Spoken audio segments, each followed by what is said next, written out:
Nice.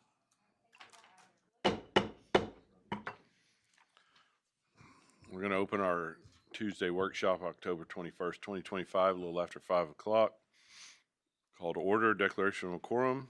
All 7 members here. Thank you all for being here. Brings us item C, hearing of citizens. We have none for the workshop. Brings item D, D1, bilingual and ESL program annual evaluation report. Come on up.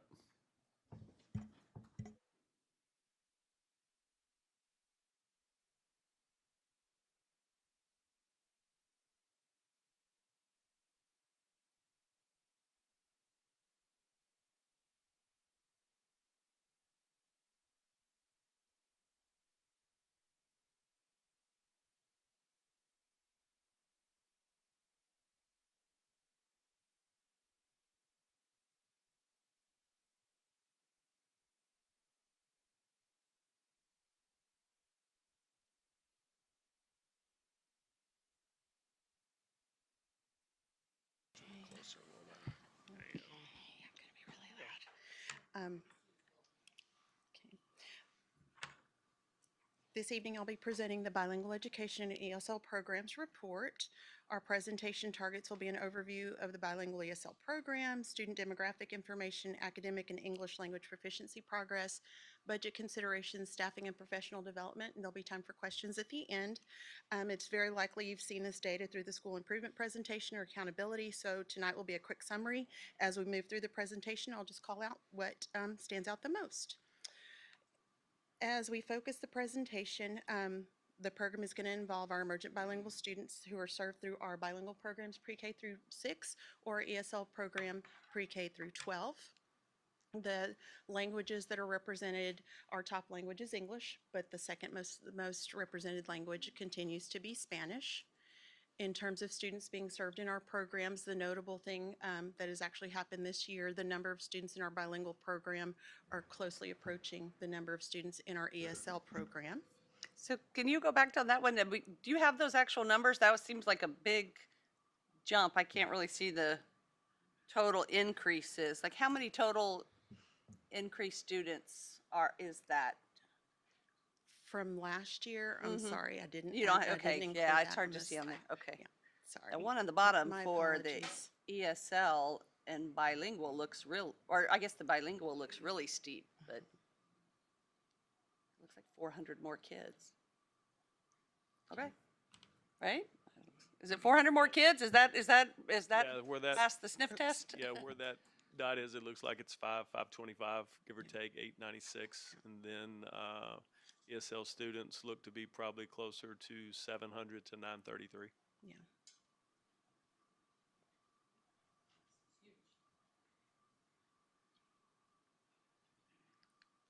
Okay, and when we think about the academic progress of our students, emergent bilingual students on grade star 3 through 8, what's most notable is our reclassified students. More than half of our students in grades 3 through 8 have satisfactory progress in 3 out of the 4 content areas. In moving on to the students on STAR EOC, our reclassified students are consistently meeting standard on those exams, with English 1 and English 2 continuing to be an area of growth. The linguistic progress of our students for TELPUS in grades K through 6, which represents our bilingual and ESL program. Many students across programs and grade levels are performing at the composite level of intermediate. And when we look at student TELPUS progress in grades 7 through 12, more than half of our students are performing at the composite levels of advanced or advanced high.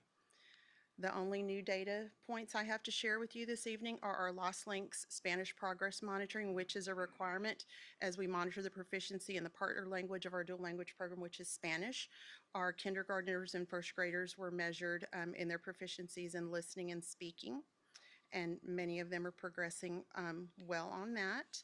And when we look at the composite level, listening, speaking, reading, and writing across 4 content areas, this is the data you would expect to see when students are acquiring a second language.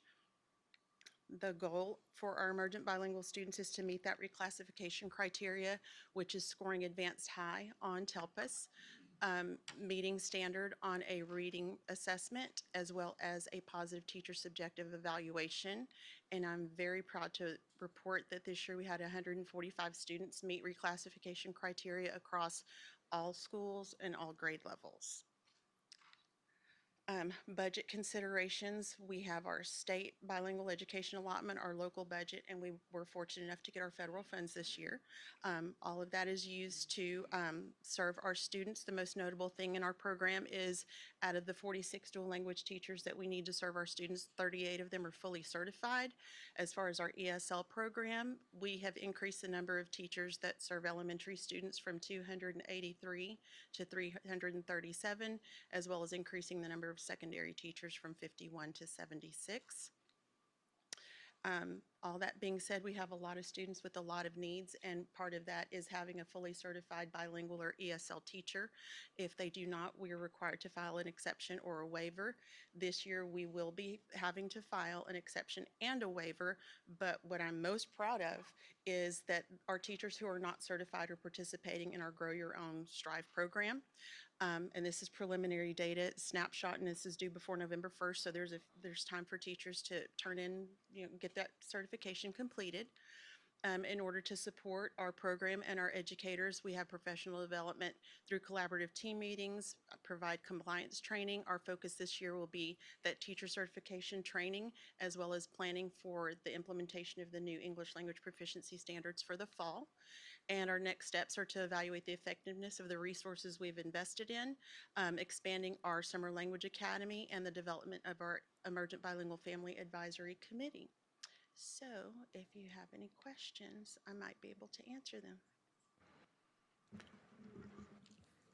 That was a lot and it was fast. I guess in general, I know there was a lot of data there, but there was only one slide that kind of compared previous years to this year's snapshot. How do you feel from year to year the program has been doing as far as meeting the needs of the emergent bilingual students coming into the program? It's always a How's challenge. how is or is the population changed, or have things changed? Kids are kids. And when we hold them to high expectations with professional development and just keeping the focus on their education, I think we're meeting the needs the best way that we can. If you want to ask me truly like why we're meeting their needs, is because we have the Gold Star program in College Station ISD, which is the two-way dual language program. It's an equitable program for our English speakers as well as our Spanish speakers, and the fact that we have so much support for our English learners across the board, academic English learners. And as you go, you're probably going to say similar thing.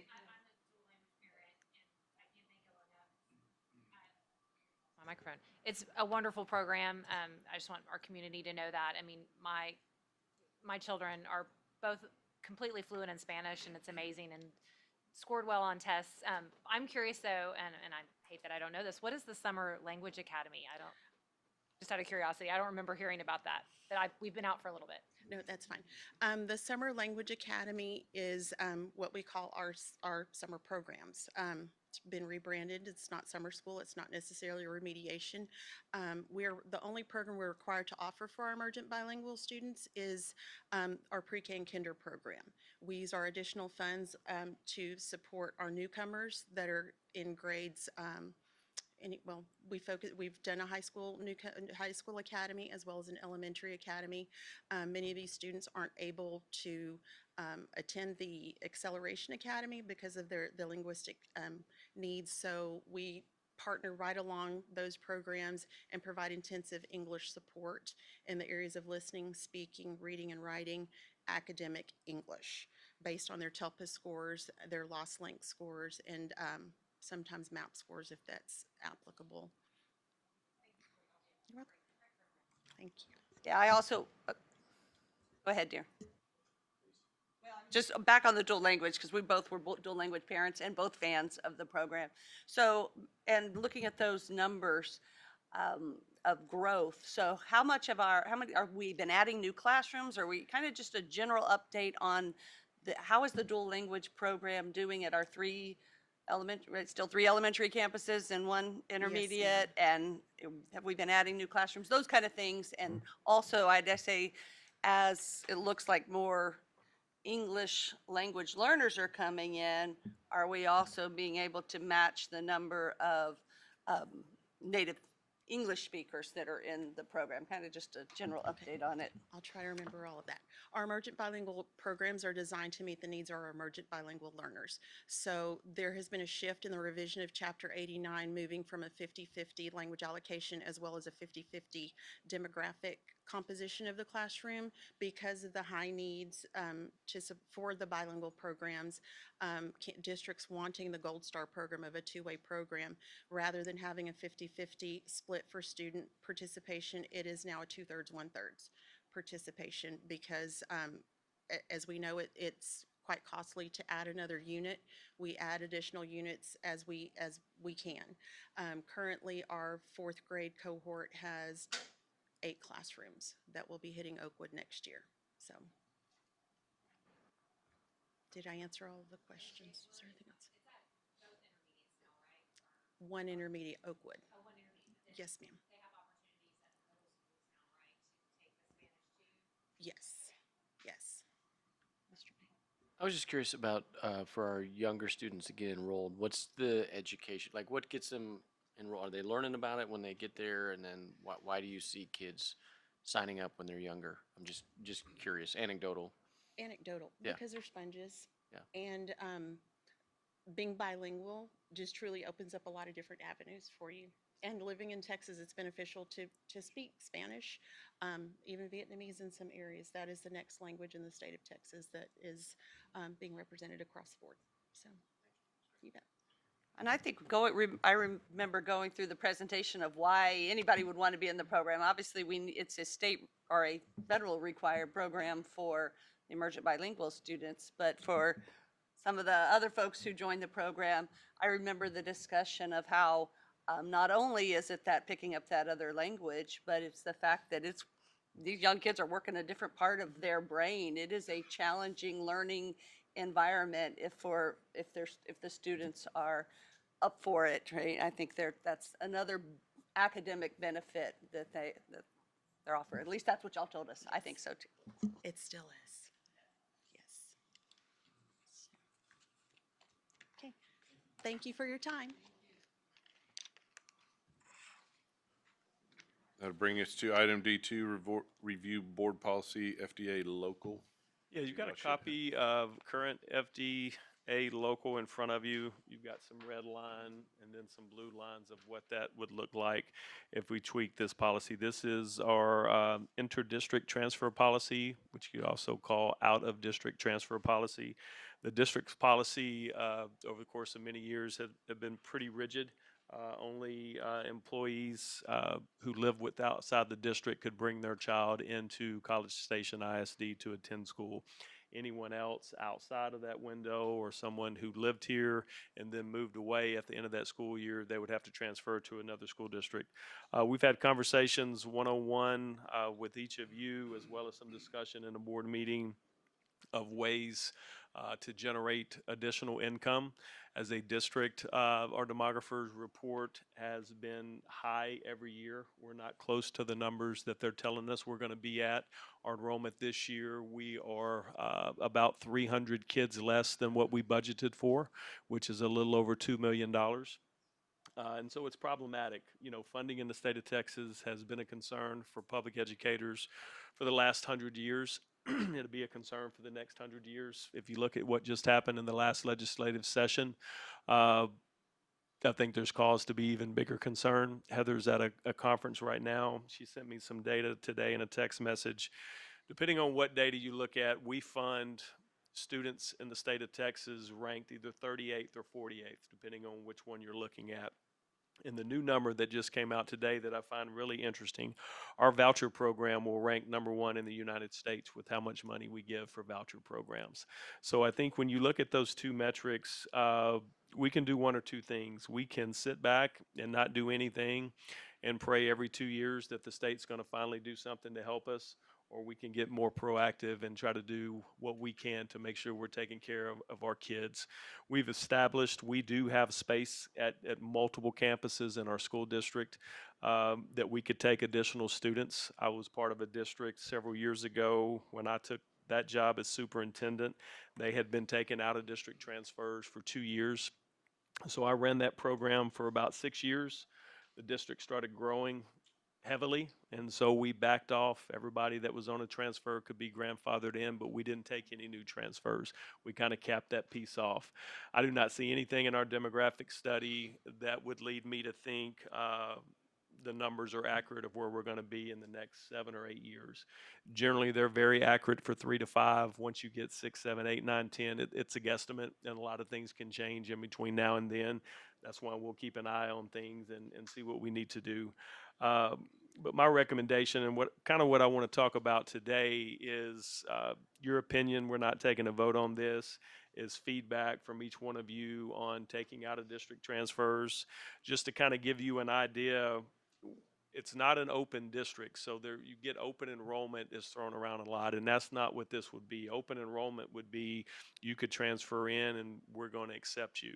We would have thresholds and criteria that kids would have to meet in order to qualify to be accepted, like grades. All grades would have to be, I'm just throwing out just raw numbers, 80 or above. Discipline, 0 to 2 referrals. Attendance, 95% or higher. Star scores, passed our star exams. Uh, those are things that they would have to submit documentation to us in an application. We'd have a team that would go through the applicants and create 2 piles. These qualify, these do not qualify. We would set a tracking pattern of where the students would go, so parents knew you don't get to pick a school. We would set that track, and if we advertised out of district transfers, it would be advertised if the track your child's going to be on. We talked, just my team, and what do we do? K6, K4, K8. My concern with K8 is maybe too much too quickly. In my opinion, I don't think we should go higher than 6th grade to give us a couple of years to run the program, decide the pathway for students going into high school.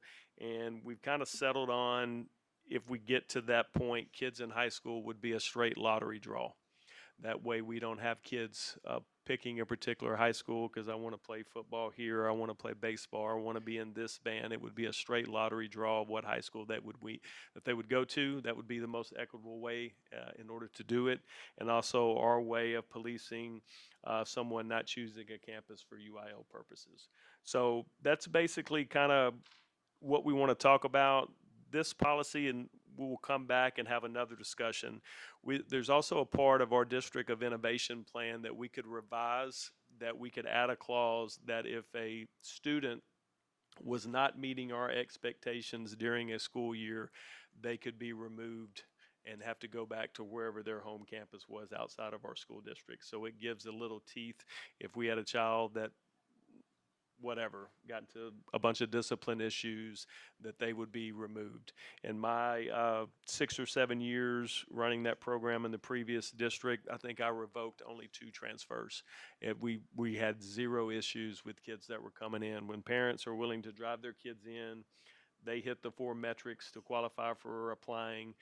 Generally, on paper, you have a student that's motivated and is going to be an addition to our school community and a good addition to our campuses. So that's basically just the gist of FDA local. Just to give you, if this is something the board has an appetite for, we would change the policy in November. We would run a marketing campaign in December and January with the application window.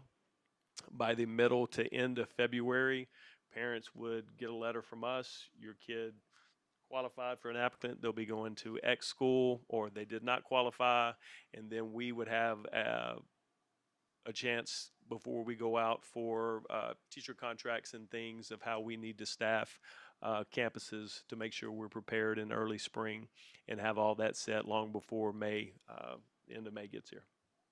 So just kind of open it up. You've got some things so we can take some notes and see where you guys are.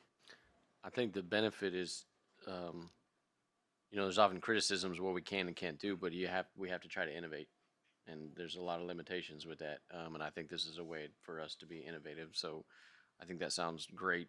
We have to find new avenues to bring in more students, and that's going to generate revenue because we're not getting support from the state.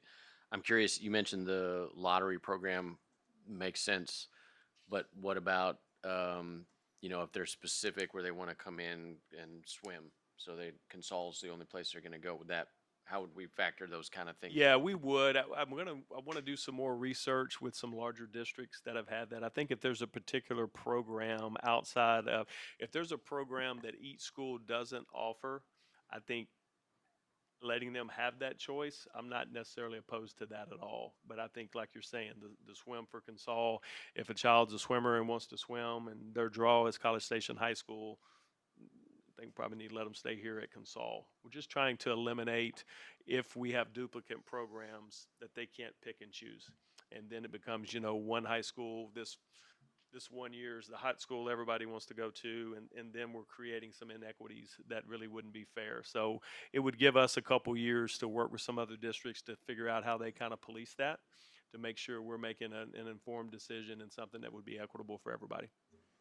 And I think that one of the things I was thinking about is we don't allow students who live in our district to choose where they go to school, except for these situations where we have a swimmer who goes to Consol, or we have other programs in CTE that maybe are at one or the other, and then we do make those exceptions for transfers. But I would certainly like to see us not allow our out-of-district transfers to do something that we don't allow our own students to do.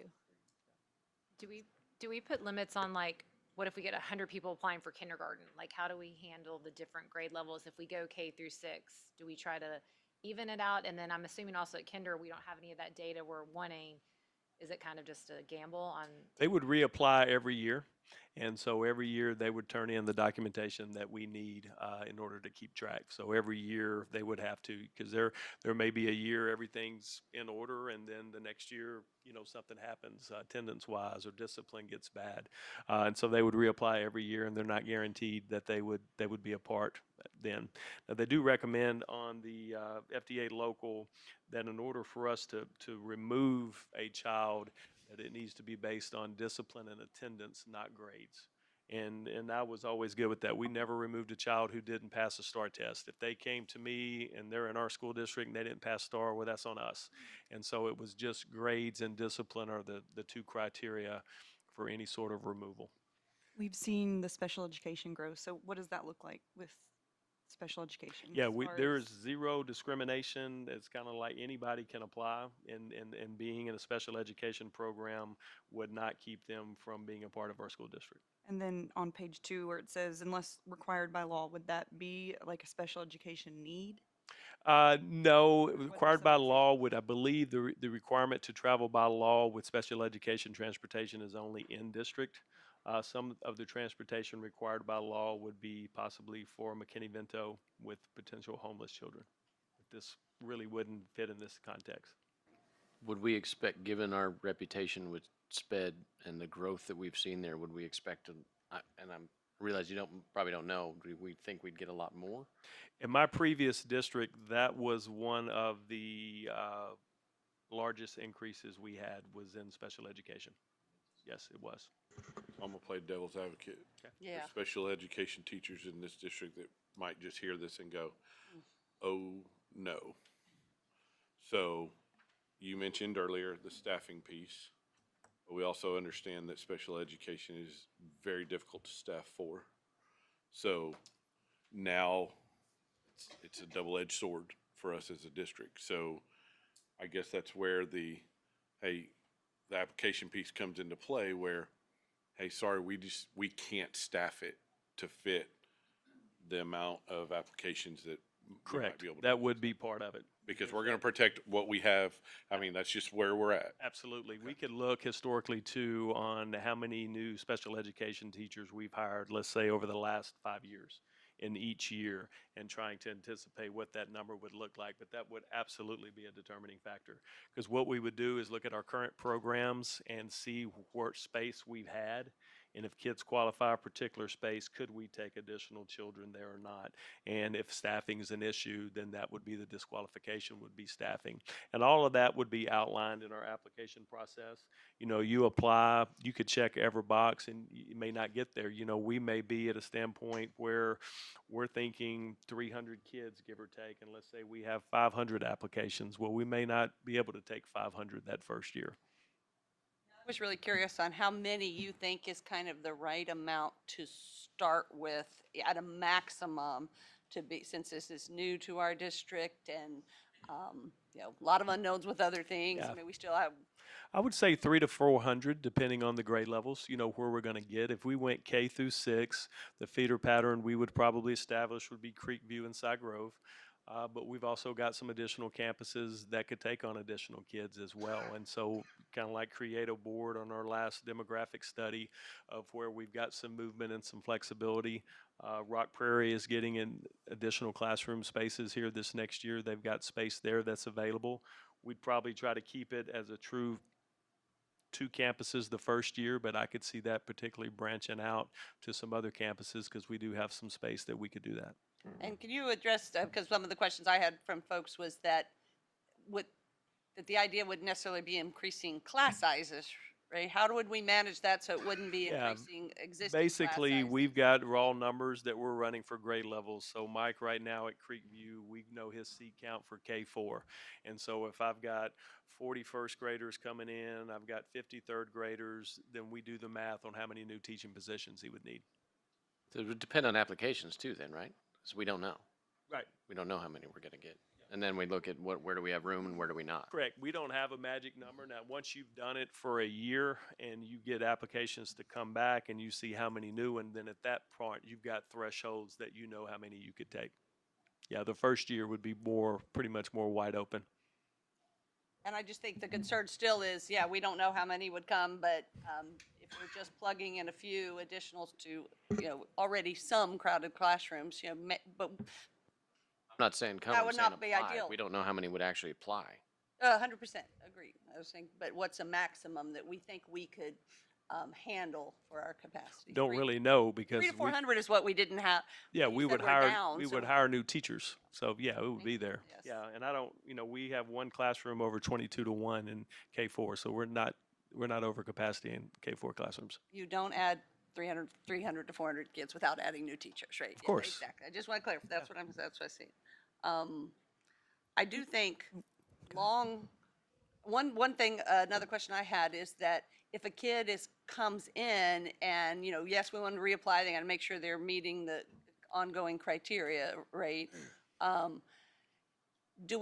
we going to allow them to stay at that same campus that they are, they come into kindergarten what's the plan? Would they stay at that same elementary school for all 5 of their years? Correct. That would be okay. Yeah. Okay. So we have that flexibility with new kids coming in, but then then They're not part of rezoning because they don't live here. Yeah. So they would have a set pipeline that they would go to. but so folks coming in, we also wouldn't be moving them around from 1 year to a year. Correct. They would. No, unless there that was wouldn't some be fair sort to of the kids. program change potentially. Yeah. If a child was in special education and a program that was at this campus moved somewhere, then that would be an extenuating circumstance. I don't expect you to have exact numbers, but how common is this in Texas so far? It's pretty common, and it's gotten very common over the last 5 years as what used to be high growth areas have experienced a drop in enrollment. Frisco, for one, Frisco was building about 2 high schools a year for I don't know how many years, and they opened out of district transfers last year to take new kids because they had a huge deficit budget because their enrollment was dropping because people were moving out. And so you're seeing more and more of that of, quite honestly, school districts having to pivot and having to take care of themselves, and they need students, and they feel like they've got a great product to sell, and so they market. Our state has made it very adamant that they want parents to have choice. So great, we can give them another option. Yeah, that's. I don't have a number, Josh. I could probably get online and do some searching and see. I just wanted to get the idea across that we're not reinventing the wheel here. No, it's not at all. No, it's not at all. Austin paid attention last fall. We had multiple conversations thinking ahead about this being a possibility, and he clipped and saved a lot of the marketing materials that multiple school districts used, and we can reach out to them as well of things that worked. Yeah, and we in CSISD, obviously not level of Frisco, but we were kind of in that same boat where we were a high growth district for years and years and years. Right. And now we're in a similar situation, so. Yeah, it's leveled off, but our tax base, and that's where the funding piece comes in, hasn't. It continues to grow. And so that formula right now is working against us and it's costing us money. And if we don't do something, then we're going to be considered property rich as our enrollment continues to drop. And right now, we don't have to pay money to the state. But if things didn't change, we would start writing money to the state that we don't have to give. And the One reason I thing- bring up innovation is because there are other school districts. Katy, for example, is starting an online school. It accepts everywhere, anywhere in the state. There's probably some pros that may come out of that, and there's also some pitfalls that come out of it. Universities did that when they went to online learning, and they thought everybody was going to come to their schools. And what you find out is really people stayed regionally, and it was rather advantageous. A&M, being in their traditional ways, didn't do a lot of that. Ended up working out well for them because they wanted in-class learning, and the online learning wasn't the windfall that a lot of places thought. So I think There's we something have to else. try to innovate, and seems like a way to do that. That is another area where we are exploring and plan on taking a trip to the Metroplex to go to a district that's been doing it for about 3 years.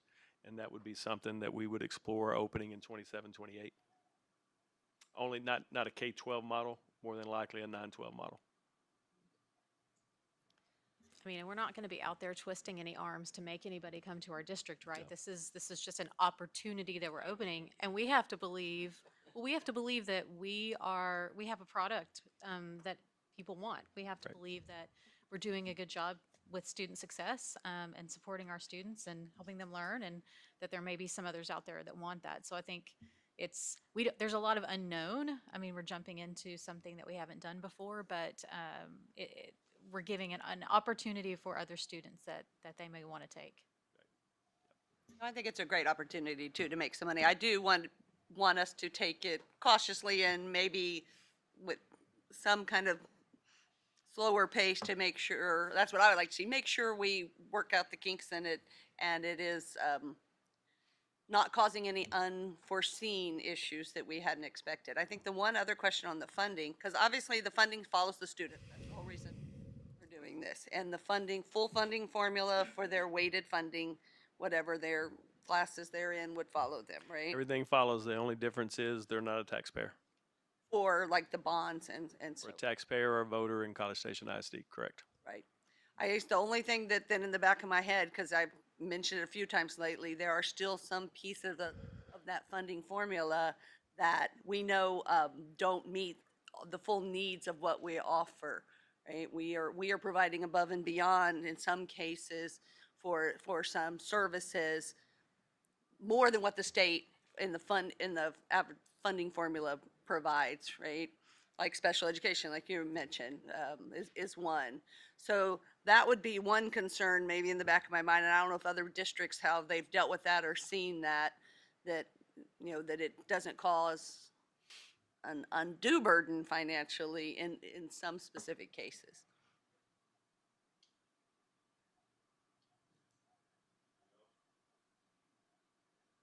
I'd just like to say, kind of to follow up what Dr. Payne said,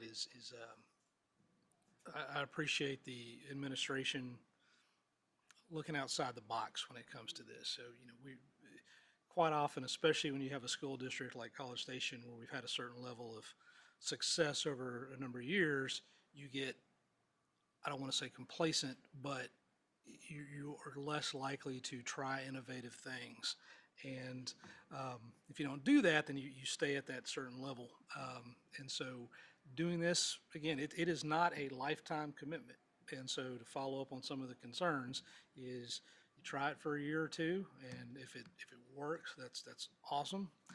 And if it doesn't, then you can always change your mind. So thinking outside the box and looking at those types of options, I think is good. All right. If there's nothing else, that'll bring us to item E, adjourn.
Welcome everybody to our meeting, October 21st, 2025, a little after 7 o'clock. Call to order, declaration of quorum. All 7 of us are here. Welcome everybody. Thank you all for being here.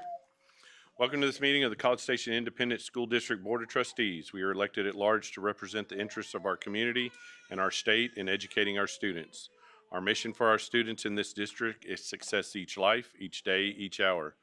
We adhere to all pertinent laws, policies, and procedures in posting agendas and conducting our meetings.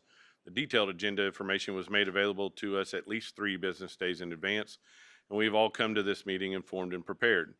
We've just completed a workshop session where we heard reports and discussed much of the information needed to make decisions in either this meeting or in upcoming meetings. This is a meeting of the 7 trustees in a public setting rather than a public meeting.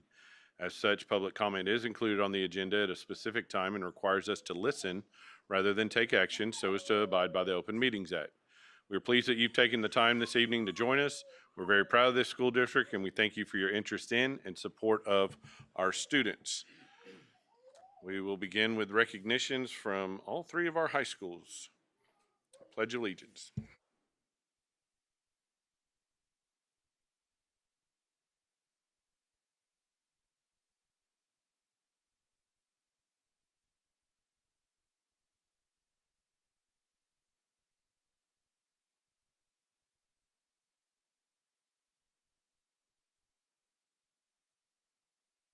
Good evening. I am Chris Sutter. I'm the very proud principal at College View High School, and I've got a couple members of the Wolfpack here to help us tonight. I'm going to introduce JJ and Kinley and let them tell you a little bit about themselves and our school.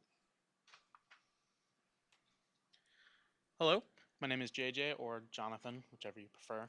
I am part of the CTE programs over at College View High School, and as well as taking just my regular high school classes. I am very excited to be here with you guys tonight. Also very nervous. I do apologize. What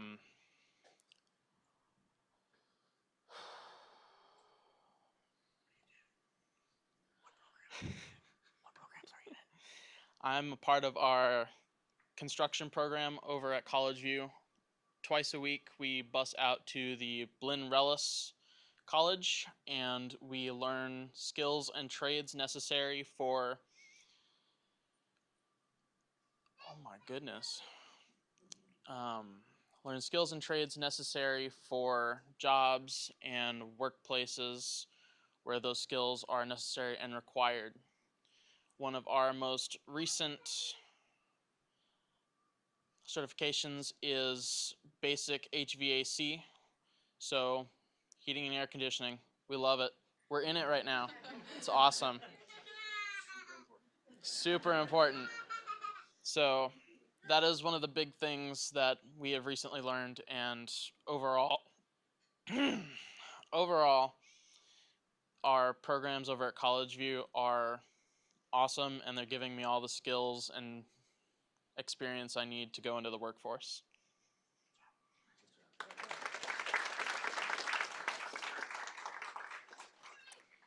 Hello, my name is Kinley Barrington, and I am a student at College View High School.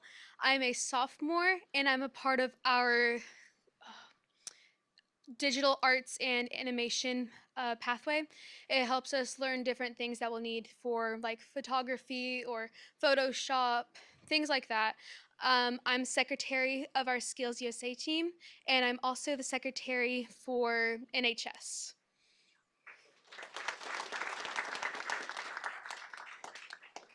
Howdy and good evening. Justin Grimes, proud principal of College Station High School, and I have 2 of our Cougars here tonight, Sam Aguirre and Isabella Vizquera, who are going to introduce themselves.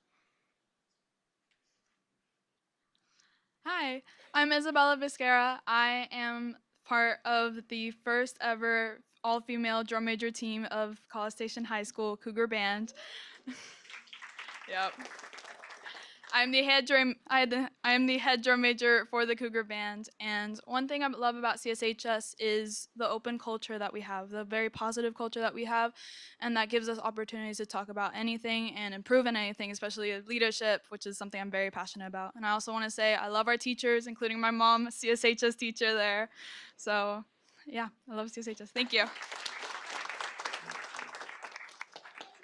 Howdy, my name is Sam Aguirre. I'm a senior at College Station High School, and my mom is a second grade teacher at Forest Ridge Elementary.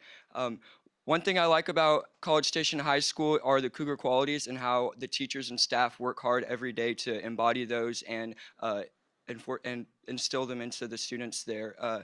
At College Station High School, I'm involved in FCA, FFA, and Gen Now and NHS. And yeah.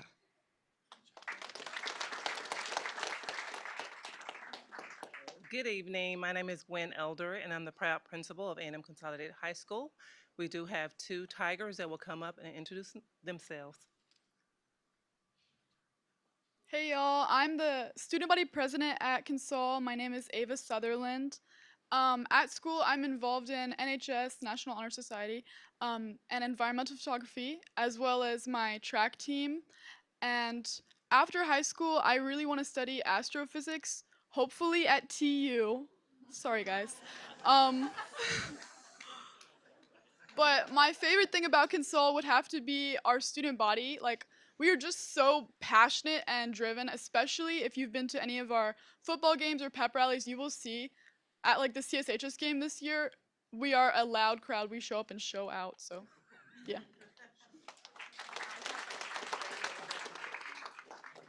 Hi, my name is Amaya Daly. I'm currently a senior at Consol. I'm involved in a couple different activities. I'm a part of the varsity basketball team as well as varsity track and field. I'm a part of NHS, National Honor Society, Thrivers, Anchor. I'm the captain of the step team, and there was one more. Brazos Valley Promise. Um, After high school, I plan to go to college to study nursing, hopefully at Texas A&M to become a labor and delivery nurse. One thing I like about Consol is just the opportunities that it's given students academically, athletically, and skillfully wise.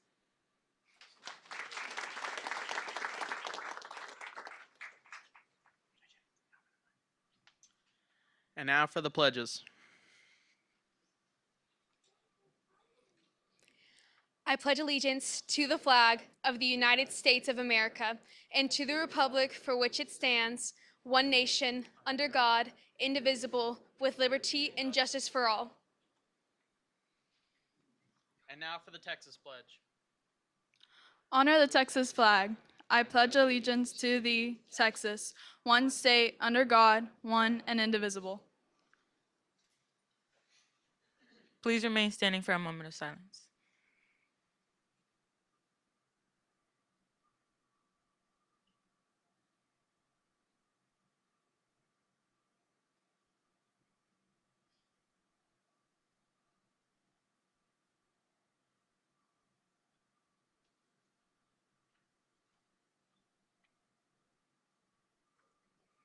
Thank you. You may now be seated.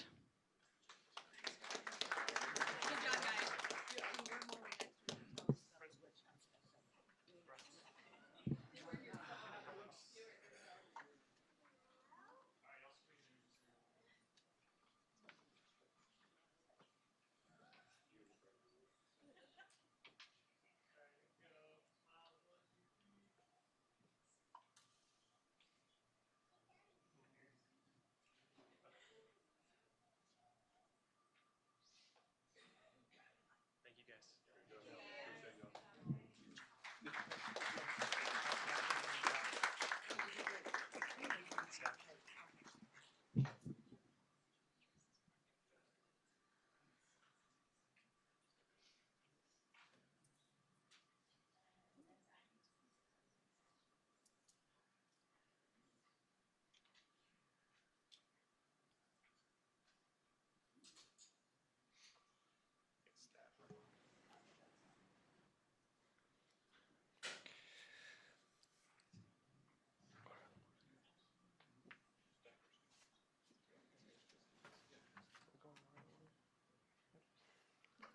We're just making sure we're going in the right order of the agenda here, folks. Mr. Horak, members of the board, as always, it's an honor and privilege to be able to recognize students who have achieved significant accomplishments at the state or national levels. And tonight we have several groups to recognize. The first, as you can see on our agenda, is our National Merit semifinalists. 8 CSISD seniors representing A&M Consolidated and College Station High School were confirmed as semifinalists in the 2026 National Merit Scholarship Program. The recognition allows these academically talented students to continue in the competition for approximately 6,930 National Merit Scholarships worth nearly $26 million. The 8 semifinalists are among more than 16,000 students throughout the United States that represent the top 1% of students who entered the merit program by taking the pre-SAT or National Merit School Qualifying Test during their junior year. To qualify as a National Merit finalist, students must maintain high academic performance, meet all program requirements, complete the application and essay, confirm their PSAT scores with the SAT or ACT, and be endorsed and recommended by their high school principal. Students, as I call your name, if you'll come and receive your certificate from Dr. Harkrider, make your rounds to shake the board members' hands, and if you'll stand off to the side over here so that we can take a group picture. First, from A&M Consolidated High School, Eunice Karaman.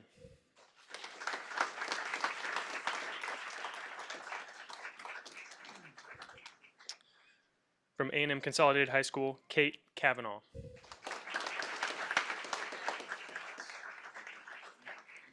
From College Station High School, Sarah Leo. College Station High School, Sue Leo. College Station High School, Jaden McMurray.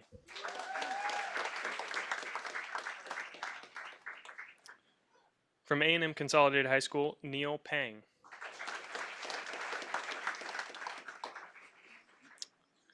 From College Station High School, Shishian Dao.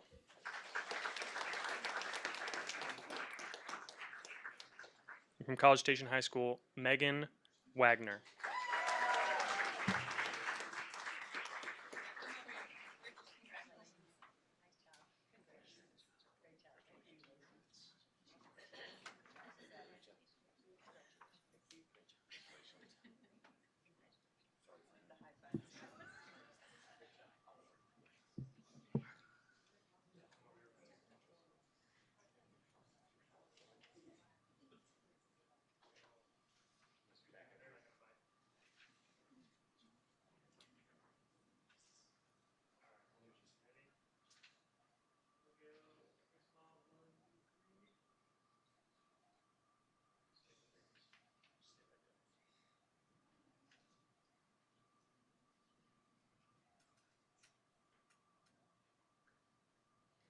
Congratulations, guys. Thank you.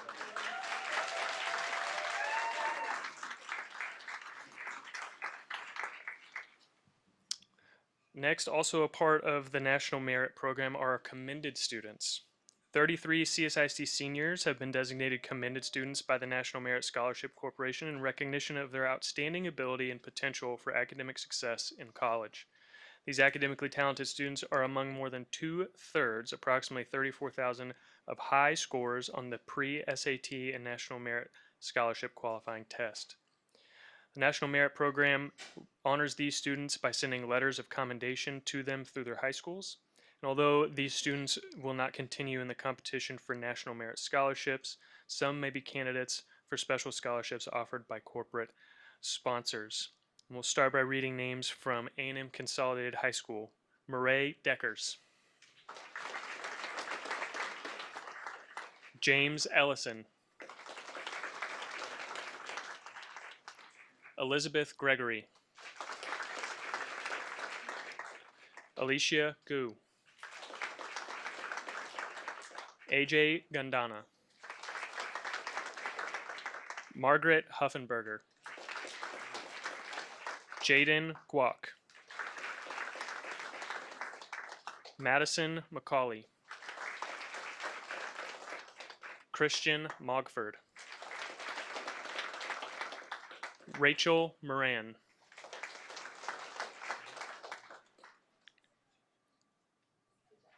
Joshua Shannon. Harrison Smith. Evelyn Walker. Berkeley White. Derek Yoakum. From College Station High School, Maya Diasheva. Layla Faraj. Olivia Fagan. Mary Gomillion. Jerry Shea. Katerina Humphreys. Donjio Lee. Serena Lee. Victoria Ozarova. Jonathan Perryman. Siram Shankar. Bach Tran. Carson Ulrich. Eric Wang. Edward Yang. Lucas Young. And Cynthia Chow. Please give one more big round of applause for our commended students.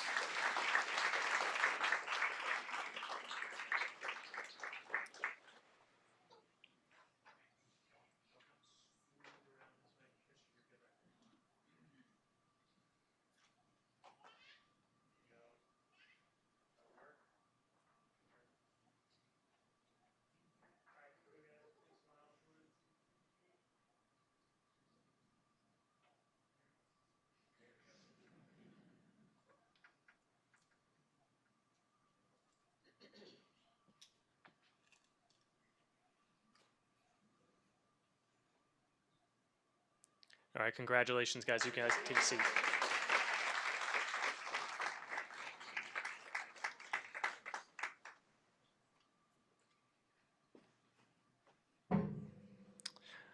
All right, and our last student recognition for tonight is from Pecan Trail Intermediate's theater program. Pecan Trail Intermediate's theater program recently earned exemplary status in the Texas Educational Theater Association Awards of Distinction, honoring the program for raising the bar for theater education in their community. The award of distinction honors schools that make outstanding contributions to theater education by excelling in achievement, resource development, diversity, and advocacy for the arts. Earning exemplary status is the highest level of the award's tiered system, which ranges from recognized to exemplary. To achieve this status, schools must annually submit a detailed application demonstrating their dedication to theater through multiple avenues. Points are awarded based on a range of criteria. This recognition celebrates the passion and hard work of Pecan Trail's theater program, led by Mr. Roy Rodriguez, its students, and the community supporters who ensure that the performing arts remain a thriving part of school culture. With strong backing from the district's fine arts department and the whole CSISD community, programs like Pecan Trails continue to provide students with high quality opportunities to learn, perform, and grow in the arts. And as a quick plug, Pecan Trails Theater will perform Puffs, a one-act for young wizards, a fast-paced, witty, and heartwarming story that offers a new perspective on a familiar wizarding world at the CSISD UIL one-act play contest on Friday, November 14th at 4 p.m. And we have some of the cast here with us to receive this honor along with Mr.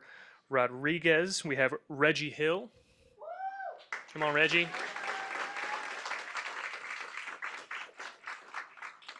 Caroline Probst.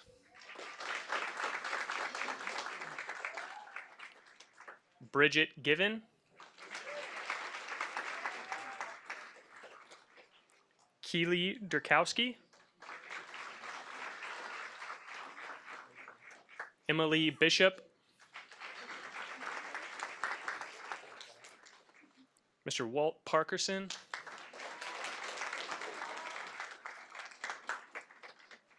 Adeline Worthy.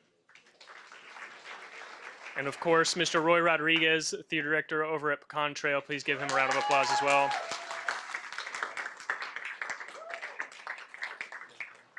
Give everybody one more round of applause. They came to you guys in costume, so we're very appreciative of that. We're going to take a quick picture, guys.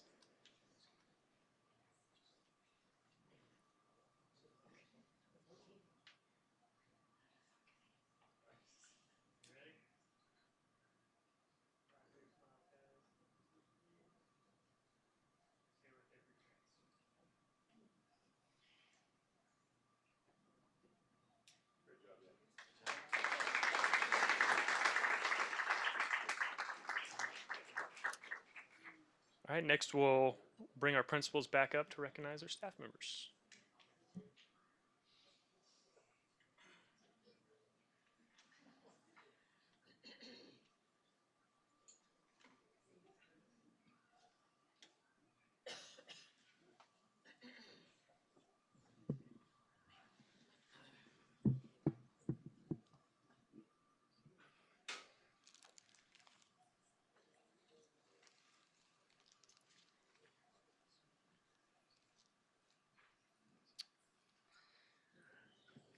Okay, guys, I have a couple of our Wolfpack members here to honor tonight. Let me give you your flowers first. I don't have to hold these. So I've got Miss Tamisha Jenkins and Miss Chandra Farms, who they run our cafeteria at College U, serving all of our kids on the College U side and also at the DAP side. And so what I love about these two is that they will not allow any of our kids to go hungry. They show up late. They do everything they can to get them food, whether even if it's just a bowl of cereal or finding some fruit for them to eat. They want to make sure that our kids are taken care of, they're well fed, they're ready to start their day, and also the lunches. And then they help us out. Last year for 50 men that can cook, they helped me warm up all the meat that we serve. By the way, we won that. Good job, ladies. And so they just do an outstanding job. They really embody the service part of our school, and we're very proud to call them members of the Wolfpack tonight.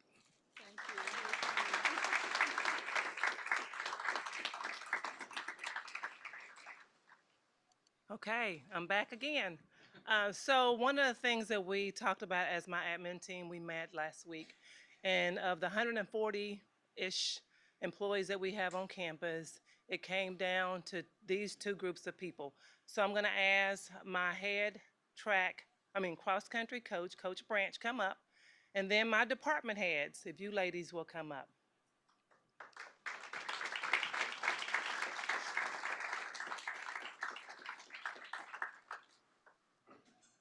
So I'm gonna start with Coach Branch. Coach Branch is one that has never met a stranger. I think he would talk to that wall if that wall would talk back to him. He's always so upbeat. He is just a ray of sunshine on our campus. We hired him 3 years ago.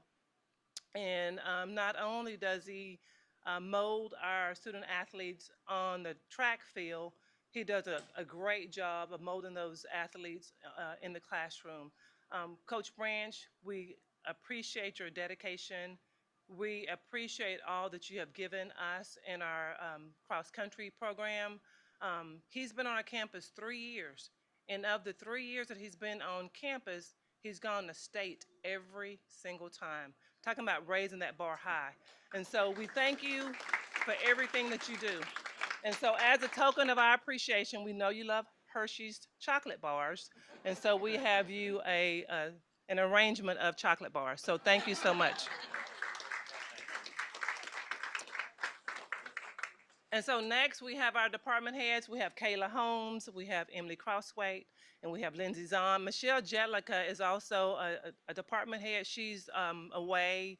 I think she's with a student on a competition. And so Jed, if you're watching, we're recognizing you too. She was kind of bummed that she couldn't be with us today. And so I want to recognize the ladies here, mainly because they wear many hats. They are department heads, they are instructional coaches, they mentor new teachers. The reason they wear these many hats is because they wanted to wear these hats. I know last spring when we were looking at maybe possibly separating out the instructional coach position from the department head position, they said, nope, We want to keep them together. We want to make sure we're able to have one foot in the classroom where we're working with teachers, and then also we want to continue to learn and help grow teachers. And so I do appreciate our theme on our campus is all in for success, and they live that out day in and day out. You guys only collaborate with your teachers, but you also collaborate outside of the department. And so as a token of our appreciation, we want to present you with a bouquet of flowers because you know you're all that and so much more. So we thank you so much. Thank you.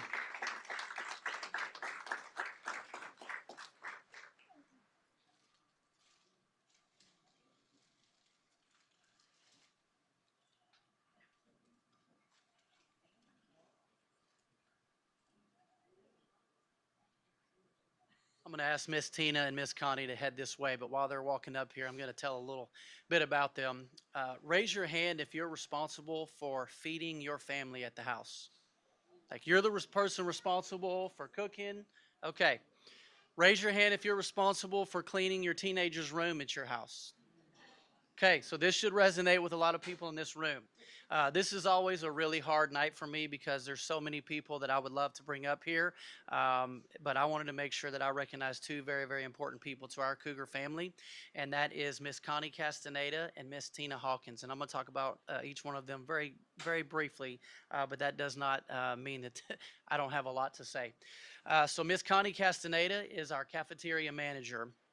And I'm going to tell a quick story about her. We had an event recently, not long ago, where we lost our major gas line to our building. And if you haven't already figured it out yet, the gas line runs all the ovens that it takes to cook for 2,000 kids. So I want you to think about the household you're responsible for. I promise it's not 2,000 you're trying to feed. All of this happened within about a 20-minute window of our very first lunch starting. I will just get to the end of the story and say this. Out of 2,000 kids that day, not a single student went without a hot meal, and her team made it happen. And I just want to say how much I appreciated that day for you. That happens every day on our campus, breakfast and lunch. But that day was really, really special, and there was a lot of people in this room that made that happen, but this lady right here quarterbacked it. And so thank you very much, Connie Castaneda.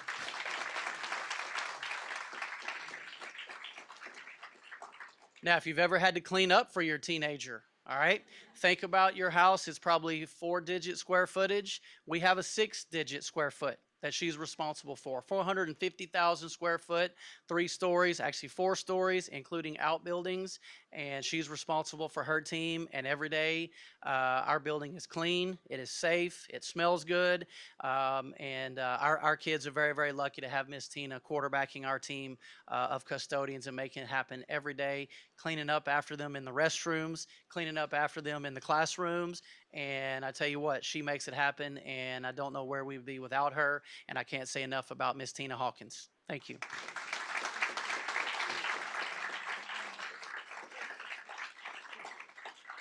And ladies, you have 5 Cougar coins that I will present to you tomorrow. And they know what that means. All right? Thank y'all very much. Thank you.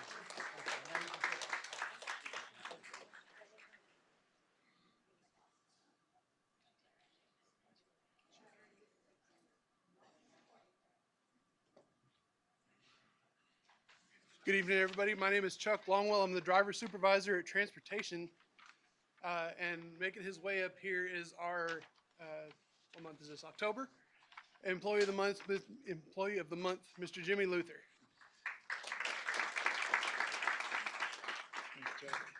And I want to read something that Miss Shannon, who was not able to be here tonight, wrote out. And yeah. So we're delighted to announce that Jimmy Luther has been selected as our Employee of the Month. This recognition reflects his outstanding dedication, reliability, and exceptional service to our transportation department and the students we serve. Jimmy has been a valued member of the CSISD transportation team for 12 years. Throughout his time with us, 13? 13 years. I'll correct Shannon. Throughout his time here with us, he has consistently demonstrated the qualities that define what it truly means to be a bus driver, maintaining composure and reliability in all conditions and circumstances. Jimmy is the type of employee you can always count on. He shows up ready to work and never wavers in his commitment to excellence. Jimmy doesn't simply transport students, he invests in their lives. He looks for opportunities to make a difference and takes on additional responsibilities without hesitation. Uh, Many children have stepped on Jimmy's bus daily and benefited from his steady presence, kind demeanor, and genuine care for their well-being. He understands that he plays a vital role in their development. Jimmy is a dependable colleague who supports and uplifts those around him, strengthening our entire transportation team. We are honored to have Jimmy as part of the CSISD family. His hard work, dedication, and positive influence on our students exemplify the highest standards of our profession. He represents the best of what it means to be a bus driver. Please join us in celebrating Jimmy Luther's outstanding contributions to our school district and our community.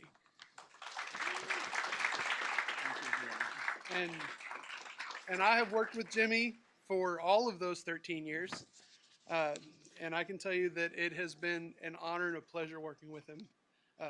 Every day we come in, and if I'm ever in a bad mood, he just comes up and, well, are we having fun yet? Yes, sometimes. But no, it's every time I see you, it really makes my day better. So I'm presenting you with a certificate of appreciation and a gift card provided by the Education Foundation and E3. Well, thank you so much. And look at Austin.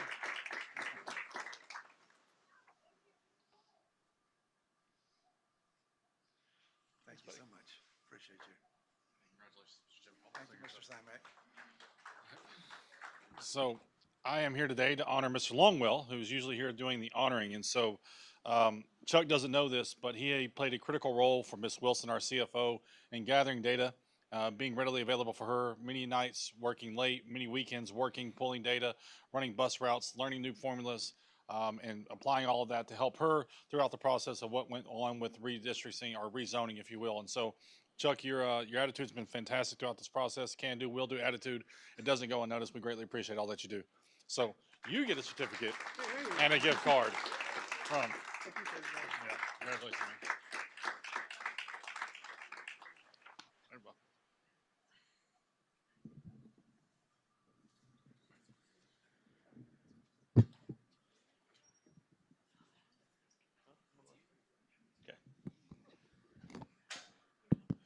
Okay, real quick.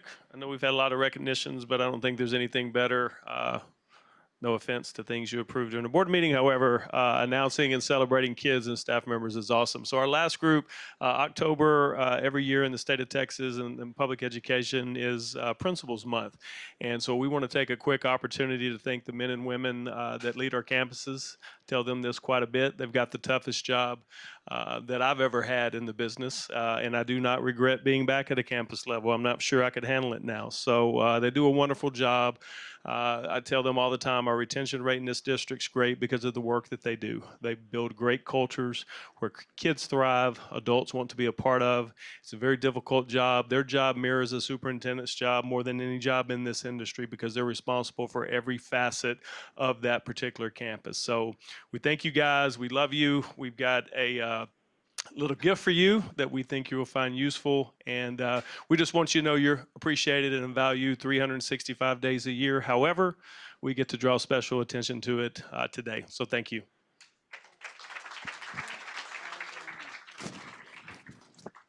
Okay, let's see here.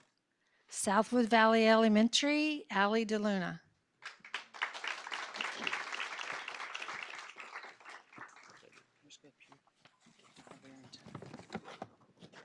Greens Prairie Elementary, Donna Barrington.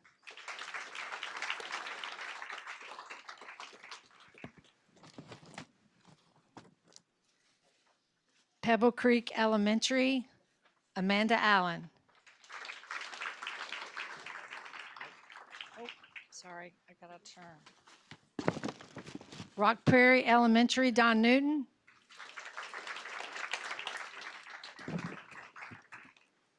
College Hills Elementary, Katie Allen.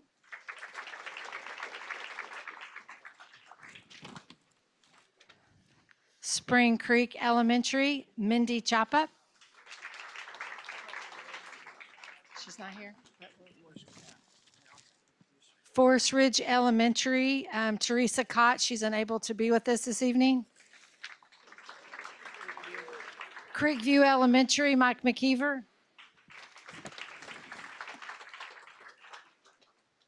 South Knoll Elementary, Laura Richter, she's not able to be with us this evening.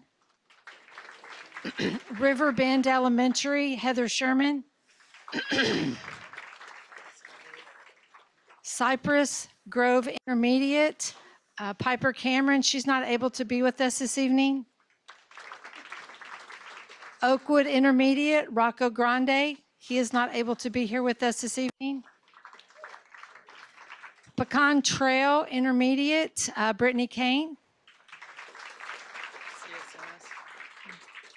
College Station Middle School, Josh Ryan.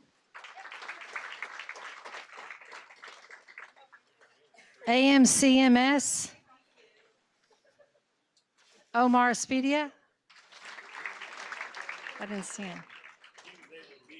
He was able to be here. I just didn't see you. I was looking. Okay, Wellburn Middle School, Jeremy Stewart. Consol High School, Gwen Elder.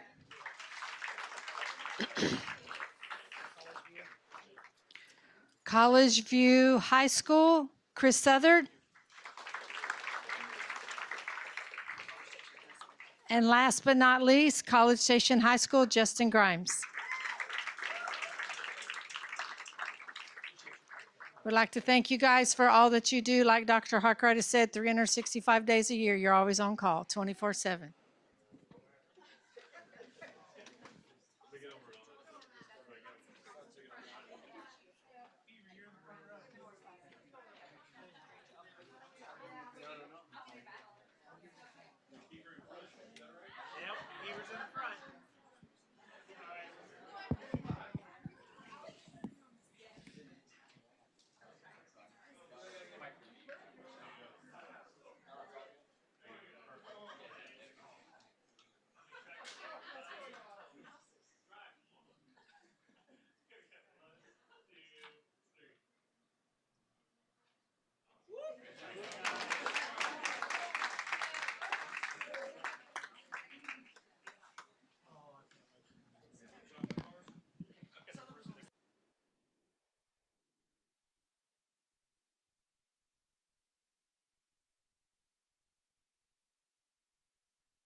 All right, that brings us to item C6. We want to recognize the artwork at the back of our boardroom from the Head Start program in recognition of Head Start Awareness Month as well in October. Also from our students at A&M Consolidated High School, College Station High School, and College View High School. So quite a bit of artwork here at the back of the boardroom,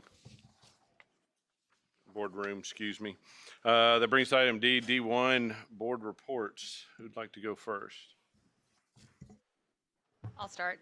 Ms. Ege, Mr. Horrick, and I are on the Community Advisory Committee, a newly formed committee. Just want to thank Austin and Melanie for their energy, and it was a fantastic, and for Dr. Harkrider for us getting this new committee together. We really just kind of got to know the fellow committee members. We kind of outlined some expectations for what this committee is going to accomplish. And then kind of got into the nuts and bolts of it and talked about what the district's doing well, what we could do better, and kind of our next steps. So it was a lot of fun being on that committee and getting to interact with some community members. I also had the privilege of going to the Special Education Committee, which is another newly formed committee, and Ms. McAdams and I were on that, and that was just a fantastic experience. The collaboration with just parents in the room, just above and beyond what was on the agenda, just sharing resources and stories, and parents meeting parents that had been in the programs for a long time. So really looking forward to seeing what Ms. Grande does with that committee. And lastly, Ms. Wilson and I were on the Head Start Policy Council, and do you want to talk about that? That also is a new committee for me this year. Really, really interesting. Kind of didn't really know what they did. They really are getting these young kids school ready, but they do so much more. I learned that I think we had 60 kids get glasses last year. They facilitate getting eye exams, all kinds of health stuff, help families with nutrition. That committee also had a lot of parents there, and it was great to hear the success stories and for them to share ideas as well. And Shelly Rice and her team do a fabulous job, and just really looking forward to serving on that committee. We met with Education Foundation. We've been reviewing grants. Grant Patrol's around the corner. It has moved from the 12th to November 18th. So we had a record number of grants, about 139 submitted. So quite a few from new teachers. So that's exciting. They're so enthusiastic. Also is Brazos Valley Gives today, and the Education Foundation already surpassed their goal. So we're super excited about that. Excited to celebrate them, and they've raised over 70K right now. So this is also just an amazing opportunity for our community to get the awareness with all these different organizations. So just be sure to keep your eyes peeled for that. I guess I'll do for myself and Ms. Iggy. Yesterday, we were at the Intergovernmental Relationship, Intergovernmental Committee meeting. And, you know, the agenda item was Todd McDaniels, who's from the city of Bryan, and he was doing the Bryan Economic Development.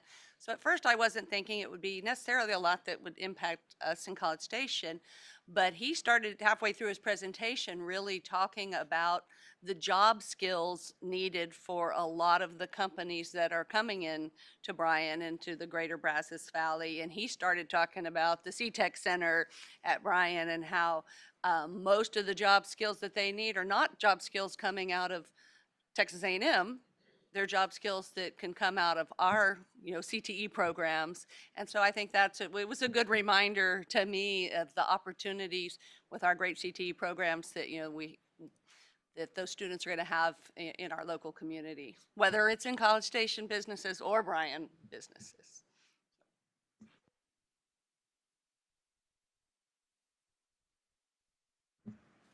Okay, Dr. Payne and I also attended DEIC meeting. That was back on October 8th. Similar agenda to last time that we got the kind of next step update on the CTE programs in the district. I had the one note that right now I have 68% or almost 69% of all our high school students are in some CTE program, which is quite a lot. And then the other part of the update was the construction update for the new center, which is well under its way, and that's going to be exciting. Can't wait to get out there and see all the new programs that converge on that site, which is part of the purpose of it, right? Is that programs that sometimes folks had to take one in high school or the other, they can now take at the CTE Center. And then the other agenda item, similar to last time, was about the calendar discussion, and I guess two things to share. One is we talked about kind of the criteria around developing the calendar, and I think one important one for this summer specifically, because of all the work that Mr. Simek over there is doing with the construction, is the admin team is really asking us that we give them a little extra summertime on the calendar, like another 5 days so another week. And so I think that's going to be the goal of the calendar team, to develop one that meets those needs for all the construction going on. And then I guess last thing, there's the survey is out there that Mr. Mann has done, which is also a great thing to get feedback right now from teachers and parents on how they think the calendar went in this first 9 weeks, so that we can use that information in developing for next year. I get it all? Is that it? All right, superintendent update. Yeah, just a few things going on. Our two bands, Cougar Band, Tiger Band, will be in the area competition on November the 1st down in Channelview. Here next Friday is Halloween. We will be hosting 2 football games in College Station. It's also the end of the second 6 weeks as well as our UIL snapshot date. And what that means is they take a picture basically of our enrollment at our two high schools and decide our classifications for the upcoming biennium. It's also what the state uses in funding us on our different programs for our financials for the remainder of this year. Both of our volleyball programs have clinched playoff berths. I believe College Station High School is in first, Consol is in third. Both football teams are in great shape heading into the last three games as well. Our campus visits by our teaching and learning department are up to 525 visits so far this year. And a big focus for us this year was also classroom walkthroughs. And at the our elementary and secondary coaches and administrators have done a wonderful job. We have 642 classroom visits at the secondary level and 636 at the elementary level. So a lot of great support and watching teachers do good things with kids throughout the school day. All right, that'll bring us to item D2, receive a report on board member continuing education credit. Since 1986, the State Board of Education rule has required that a public announcement be made each year of the names of the board members who have completed the required continuing education hours and who are deficient.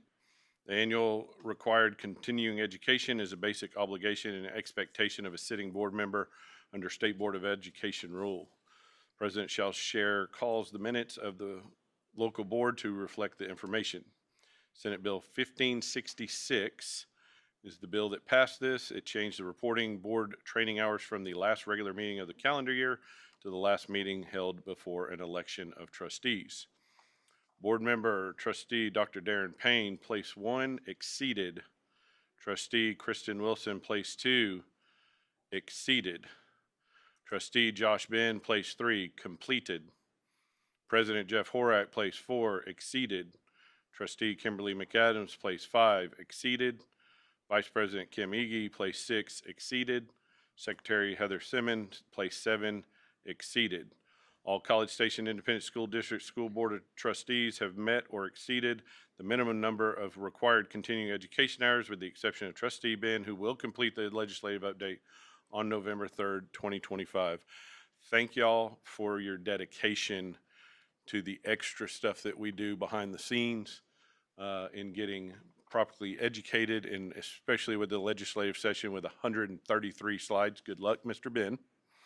133 slides at an hour and 51 minutes if you need to know. So make sure you carve out that time. But thank y'all for taking the time to make sure you're where you need to be on that. So I appreciate that. That will bring us to item E, hearing of citizens. During this time, we will hear from citizens who registered to speak prior to the meeting in accordance with the board operating procedures. The Open Meetings Act prevents us from responding to speakers regarding items not on the agenda. Comments related to the items on the agenda may be discussed during deliberations on that specific agenda item.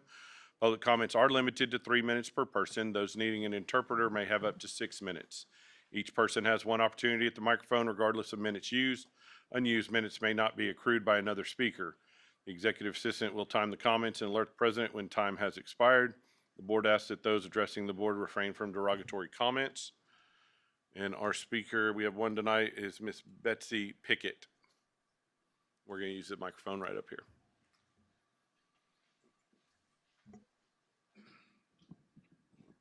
Good evening. My name is Betsy Pickett. I'm the proud parent of 5 students in CSISD. 4 of my children participate in band programs, with 2 of them marching in the Mighty Cougar Band at CSHS.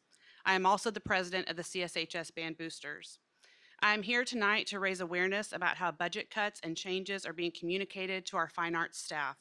These changes are being made by Heather Wilson, CFO, and communicated via Mr. Eric Eakes, Director of Fine Arts.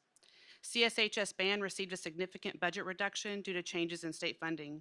This was communicated after our booster budget and student band fees had already been set. Our booster organization is funded by student dues and our own fundraising. While athletic programs benefit financially from ticket and concession sales, our band booster program does not. Continued district budget cuts to band programs will force us to raise band fees, placing a burden on families. We do not want to price kids out of participating in marching band. Secondly, we are weeks away from qualifying for the state marching band contest. On October 2nd, the central office drastically cut funding to feed band students from both high schools who will be attending the contest. After several budgeting issues in August, Heather Wilson stated via email that future budget changes would be communicated in a more timely manner to help with planning, and that post-district expenses would be budgeted separately to keep them from being a financial hit to general operating budgets.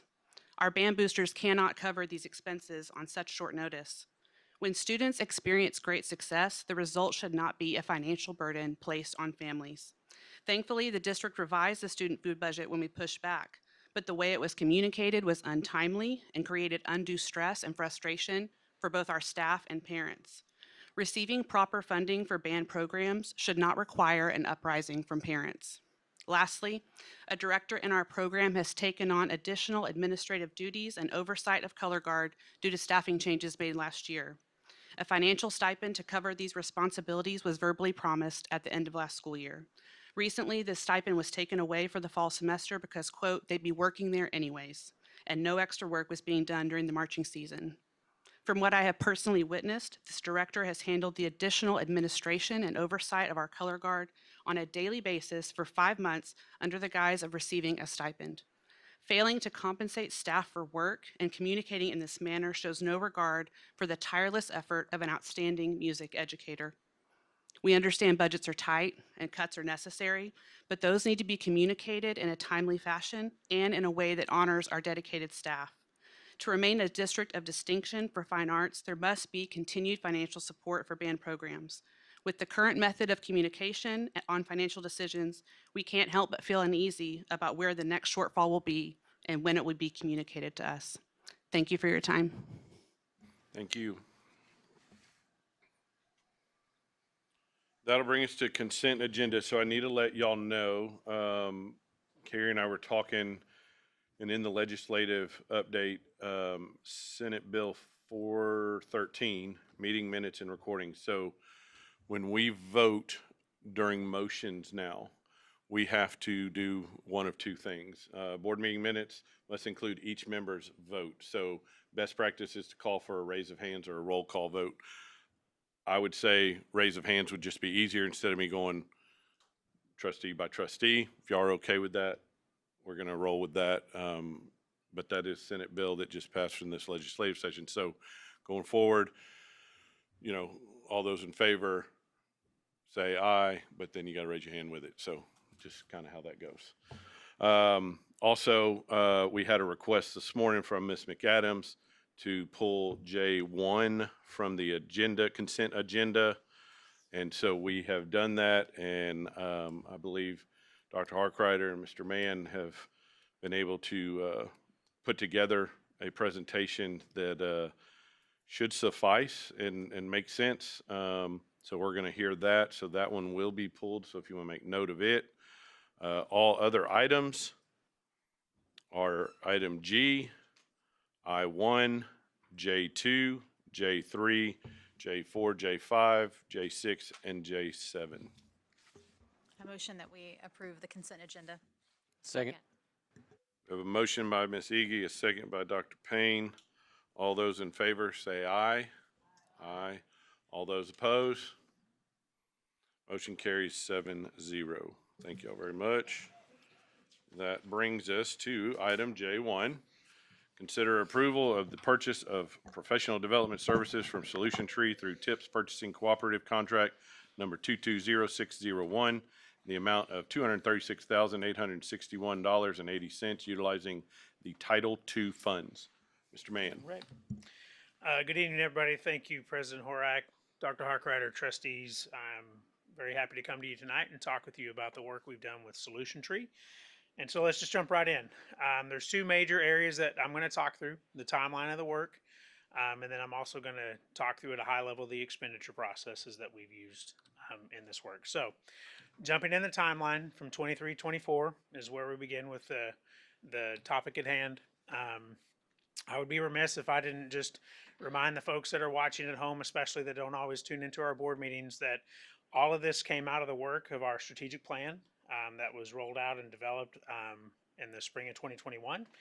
And whenever we got to the spring of 23, because it didn't happen immediately, we identified it's time for us to start working on our professional learning community work.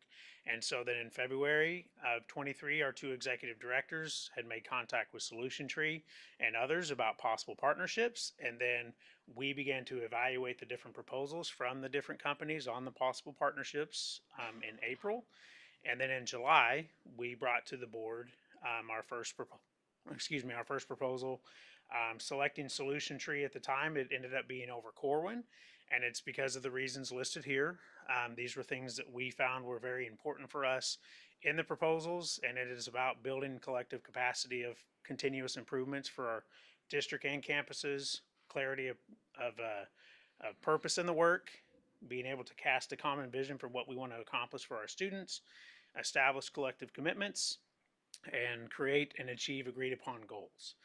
And it's because we want to elevate the academic achievement of all of our students. And so, just a little walk down memory lane. This was the first proposal in July of 23. Came to the board, and then we started in with training. Who was trained year one? We started with thinking about our campuses, and we decided to divide them into cohorts. And the reason for this was really two reasons. One, were our campuses ready to start the work? Where are they on the level of readiness? And then two, funding sources, because we started this work at the time that we did, and we had to utilize the funds we had available to us.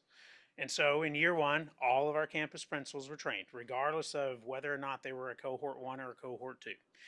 CNI staff members were a part of the training, and then our cohort one campuses, and I'll show you those here in a moment. The training that our campuses went through is what Solution Tree calls PLC at work.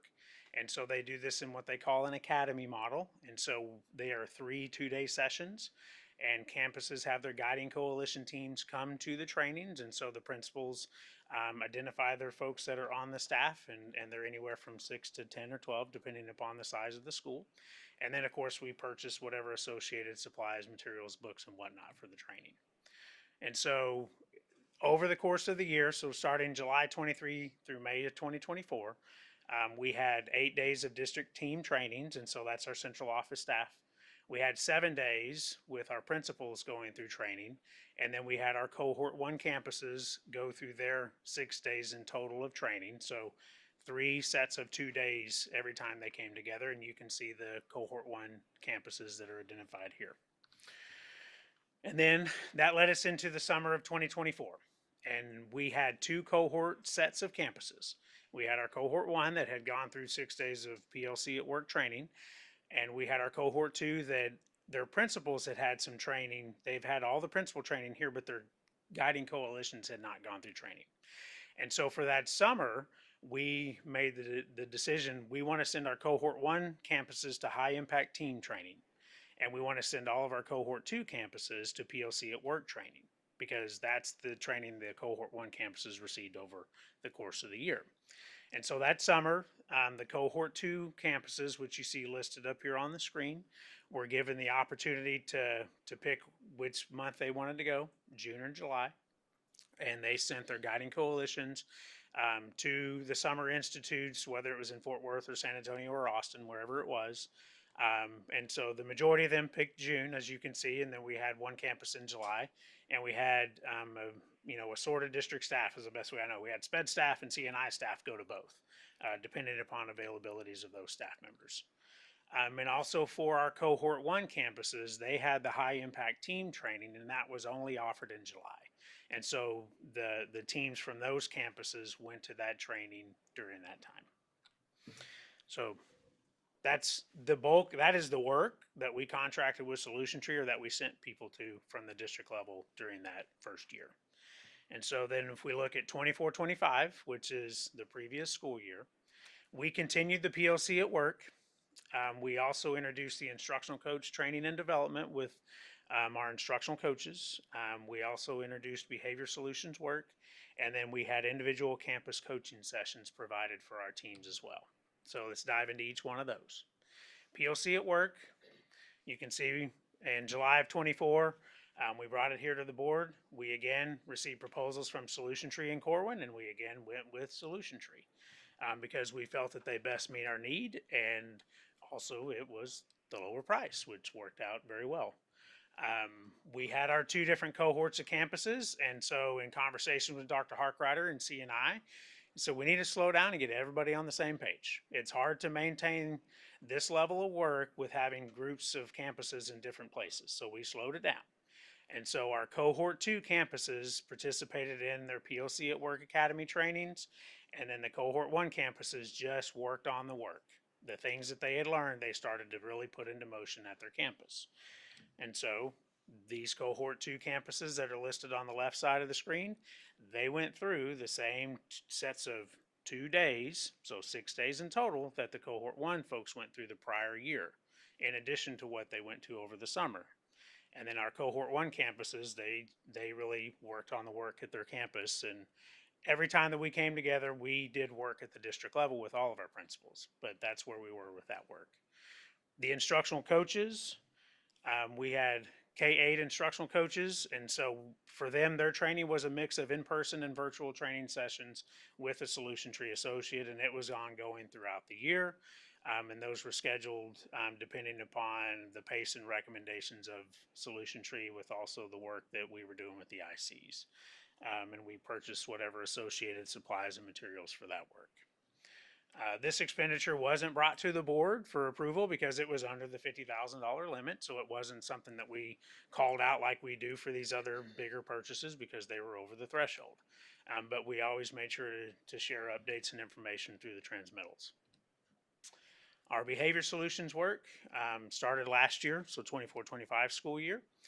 And this is because Dr. Harkrider had said that, the board had expressed feedback that there's some concerns about behaviors at campuses. He said, I've gathered feedback myself about behaviors at campuses that we need to be addressing these things. And so we brought in behavior solutions as a part of the work because they're a part of Solution Tree, number one. And the big piece with that is we use the same systems and structures. The model's the same, just as it is with PLC. You have a guiding coalition that's your behavior team. You have the same types of meeting structures, similar types of agendas, and the advantage of this is you're not teaching a whole new system and a whole new structure to your teachers every time. It is all in line with the work. Really, the topic is behavior or academics. We don't even mix the two when they come together. We keep it very clear, okay?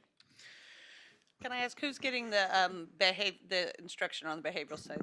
Yeah, that's picked. The campuses pick their they have their coalition of folks that they bring. It's So there's specific for counselors. the behavioral side. Yes, ma'am. Now there may be some overlap. That's where they've got it. They're MTSS coaches, counselors, principals, APs, but they also could bring other people that they identified they wanted to bring. Right. We tried to accommodate as many folks as possible as we could in the training pieces. We had 2 in-person sessions and we had 4 virtual sessions. And the virtual sessions were spaced throughout the year, and there were some reteaching and lots of Q&A opportunities for staff. And again, this was not above the 50,000 threshold, so it didn't come to the board for the public presentation of this is the work that we're doing, but information was included in transmittals after we had big events related to behavior solutions. And then toward the end of the year last year, we were able to provide an individual campus coaching work for our staff. And I was very pleased that we were able to do this because we had done a lot of work. We fully recognize we'd done a lot of things. And so whenever we had the opportunity to be able to say, hey, let's get our Solution Tree associate to be able to come to the school, we can divide this associate's time to where they spend a half day at each of the campuses. And so she comes in and she works with that principal. They set the agenda ahead of time with whatever the principal wants to cover. It can be whatever they need. They set it with her. She comes, and then at the end, she meets with us at the district level and gives us the high-level overview of what she's talked about, and then makes recommendations for us and the next steps in the work based upon what she's seeing across all 19 campuses. So she gives us that input and feedback. And again, this wasn't above the 50,000 threshold, so that's why I didn't come into the board, but it was communicated the work that we were doing with her. And so then the timeline for this school year, 25-26, we are continuing the on-site coaching, RTI at work, beyond labels training, and then we're continuing with behavior solution work. And so the individual campus coaching work, the feedback from the administrators at the end of the year last year was like, I mean, this is the best thing because she's here with us. she's talking to our people are talking to her, they get to ask her direct questions, and it's very tailored to what we need. And so, great, this is lovely, this is what we want. And so with the approval of this purchase request tonight, this is going to allow us to do this for the campuses this fall and next spring, so that we can provide that ongoing coaching piece for them with that outside consultant. And the power, and this is just me in my opinion, but the power of being able to bring in someone that is well versed in this work as a consultant is they're going to be that mirror that we need to really help us see where we need to get better. And that's where I think the value comes in with having someone come and sit with us in the campuses, one-on-ones in small settings. So the RTI work, 25-26 this school year. This is what we discussed in May whenever we came together. And it was on the agenda there. And again, between us, Solution Tree and Corwin. And Solution Tree is the vendor that we continue the relationship work based upon everything that we've got going and the models that they both offer. The RTI work is for all 19 campuses, and all 19 campuses have been able to participate in that training this year. All of them have completed at least 2 days. There's some of the campuses, their final 2 days are going to come in November. But then that training will then be complete, and it's a similar model format to what we did with the PLC at work, in that it's 3 2-day sessions, and they have their guiding coalitions, and they bring those, and then whatever associated supplies, materials, books, all those things, we purchase those and provide that as well. And this is very solidly tied to goal number 2, our MTSS. And we talked about that the last time I spoke with you. And so this response to intervention piece is a very critical component for us helping all of our students find the success.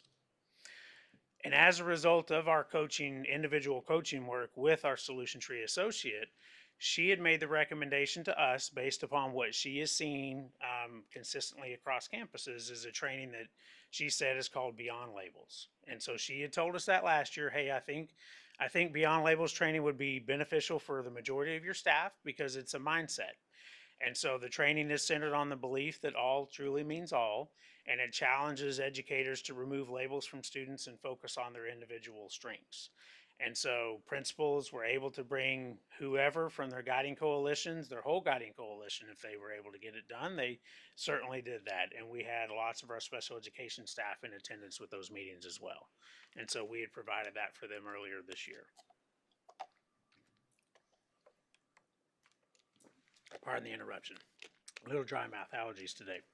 And this is very much in line with 1.3 because this is about, if you go back and you see, it's about focusing on the individual strengths of students. And this feeds into the individual goal setting and progress monitoring that as adults, we need to really believe that the kids are capable of the goals that they're setting and help them set appropriate level goals. So, and this was an expenditure that wasn't anywhere near the $50,000 threshold. And so, again, it didn't come to the board for a big discussion on it, but we've certainly shared information about this in transmittal. And then behavior solutions training. The slogan for this year around our behavior work is Year 1, Tier 1. Last year was our learning year. We spent the entire year working with the Solution Tree Associates on building our knowledge and foundation, and we started creating the fundamentals that we needed to implement this year. And part of the expectations coming into the summer, and our SALI, a Summer Administrative Leadership Institute, was for campuses to put together their PD plans for August based upon the work that they had done over the course of the entire year. And so that's where we are now, is we are time to implement the Tier 1 work, which is our campus-wide systems and processes for behavior management.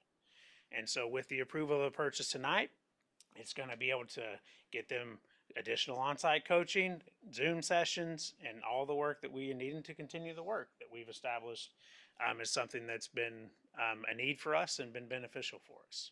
So that's the high-level timeline from 2003 to where we are today. And then I'm just going to do the same thing with expenditures related to a Solution Tree. And you notice it says 2002. And that's because whenever Ms. Wilson was asked for, hey, can you pull us our Solution Tree expenditures? Boom, we get the spreadsheet. It's got 2002 to 2026. We're like, well, let's take a look. right? And so what you're looking at here is what she was able to provide. They got into the depths of our e-finance program, I guess, and pulled this information out. And what I want to draw your attention to, for those of us that are not accountants, right, is there's those numbers across the top. That's the funding source code. And I added on to the bottom underneath there where they come from. Chris, I hope I did right. If I did wrong, tell me later. Okay. But I put it here on a chart because those of us that don't speak accountant language and certainly not public ed, it's all Greek, right? So 199 is general funds, and general funds are our local and state taxes. Okay, and this is important for us to keep note of. 205 is Head Start funds, and that is federal funds that can only be used for the Head Start program purposes.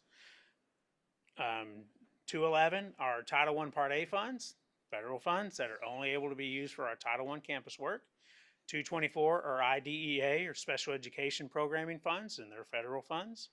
255, those are Title II Part A funds. That's one of the programs that I oversee, and that's for professional development of teachers and administrators and or the recruitment and retention of staff. Is all we can use those monies for. 263 is Title III Part A. You received a report earlier tonight from Ms. Norsworthy. This is what she oversees, and so this is for our English language learners, immigrant students for English proficiency and academic achievement work. And then 282 is our good old ESSER funds that we don't have anymore, but we had lots of flexibility to use those, and so that's what we utilized whenever we sent folks to the summer training for Solution Tree, because that included staff professional development was an allowable expense. And then 461 are campus activity funds, and that's local and state tax funds. Okay, so I'm not going to quiz you later, I promise. But I did break this down, and this is on-site professional development. And so whenever you look at the totals of all the monies that are expended, on-site professional development, that's the largest amount. And it's because that's where we get the largest bang for the buck, because we can bring the associate here and we can bring as many people as we can bring to the training versus sending folks. We got to pay for food, we got to pay for travel, we got to pay for lodging and for registration. And so we try to bring them here as much as possible. And so you can see the funding codes on the left, where it came from either local fund or it came from the IDEA SPED fund, Title I fund, and Title II Part A. And you'll notice I put the yellow arrows on there because the 199 and the 21s, that's campus driven. Okay. All the district driven are the 224, 255s. Okay. And so that means that the 211 Title I schools, they said, we're going to use our Title I funds to bring an associate to our school and do work at our school. That's what they chose to do. The 199 campus said, I'm going to pay for an associate out of my allotted funds to bring an associate to my school. That's what they did whenever they put that in there. This is attending the conferences. And so you can see here, just like I said a moment ago, the 282 code, this is the ESSER funds. This is the bulk of where we paid for us sending folks that summer to those different conferences. But you can see 461 is a campus activity fund, 199 is a local fund. Again, 211 is our Title I fund. So those are campus driven funds that sent people from their campuses to conferences above and beyond what the district provided for them to be able to do. So they said, we want to send more teams, and they use their funds to do so. And then online and virtual PD, and virtual PD is what it sounds like. Whenever we code purchases, we have to allocate the money, even if it's of the same contract. If we've got 2 on-site days and 3 virtual PD days, it gets coded that way, so that we can tell the state this person did it through Zoom or this person came to CSISD. Just how they make us report it. The online PD we use a program from Solution Tree. It's called Global PD Teams. And it's our online professional development platform, and it's where we house the videos from Solution Tree. So whenever our associate comes in and works with us and she shows us all the stuff, we can't look it up on Google because it's not on Google, but it's in Global PD Teams. Campus administrators can take that and then turn around and use that in their campuses. And that's where it's housed. And so we pay for campuses to have access to that resource. And then finally, I have highlighted here the books, because there's always books associated with learning. We're public education. We have lots of learners. They love their books. And so you can see here, I highlighted out what district paid versus campus. It's just a part of the training. Anytime that you have any of these types of trainings, you're going to have books and resources, and we're talking about buying books in quantities of 120 to 150, depending upon the sizes of the academy. So, but this kind of breaks out the prices that we spent for all of it. So big summary, all of it, because I'm also the data guy. Numbers are great. I also like the percentages. And so you can look across the bottom. But whenever you look and see with the 199, your local funds and your campus activity on the far end didn't even make up a full percentage. 3% of the money that we've spent with Solution Tree since the district has done anything with them since 2002 has come from local funds. 97% of it has come from federal funds. And we're very mindful of our funding sources. And that's one of the big reasons why the first year, our cohort 1 was the size that it was, because we were trying to utilize every fund that we can that didn't come out of our general funds. So that is what I have. I'm here to take any questions you may have.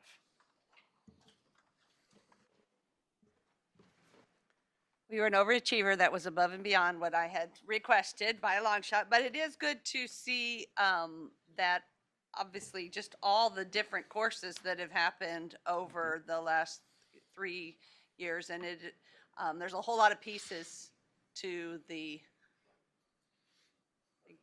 what?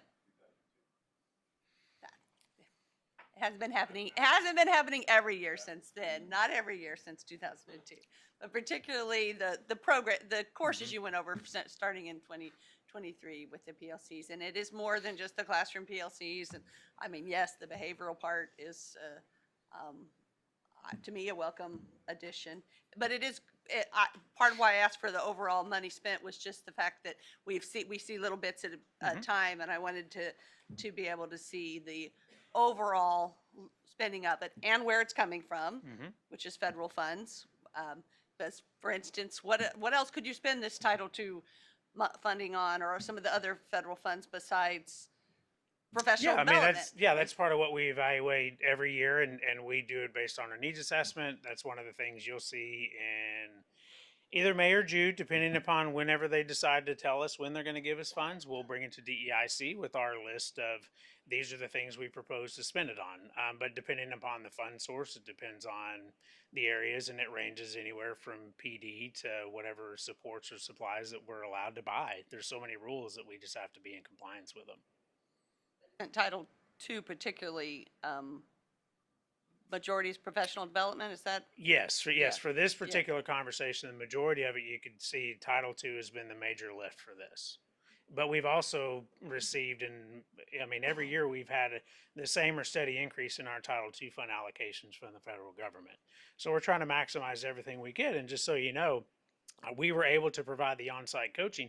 That was a surprise, because the way federal funding works is around spring break every year, they say, okay, you're going to get this extra set of money.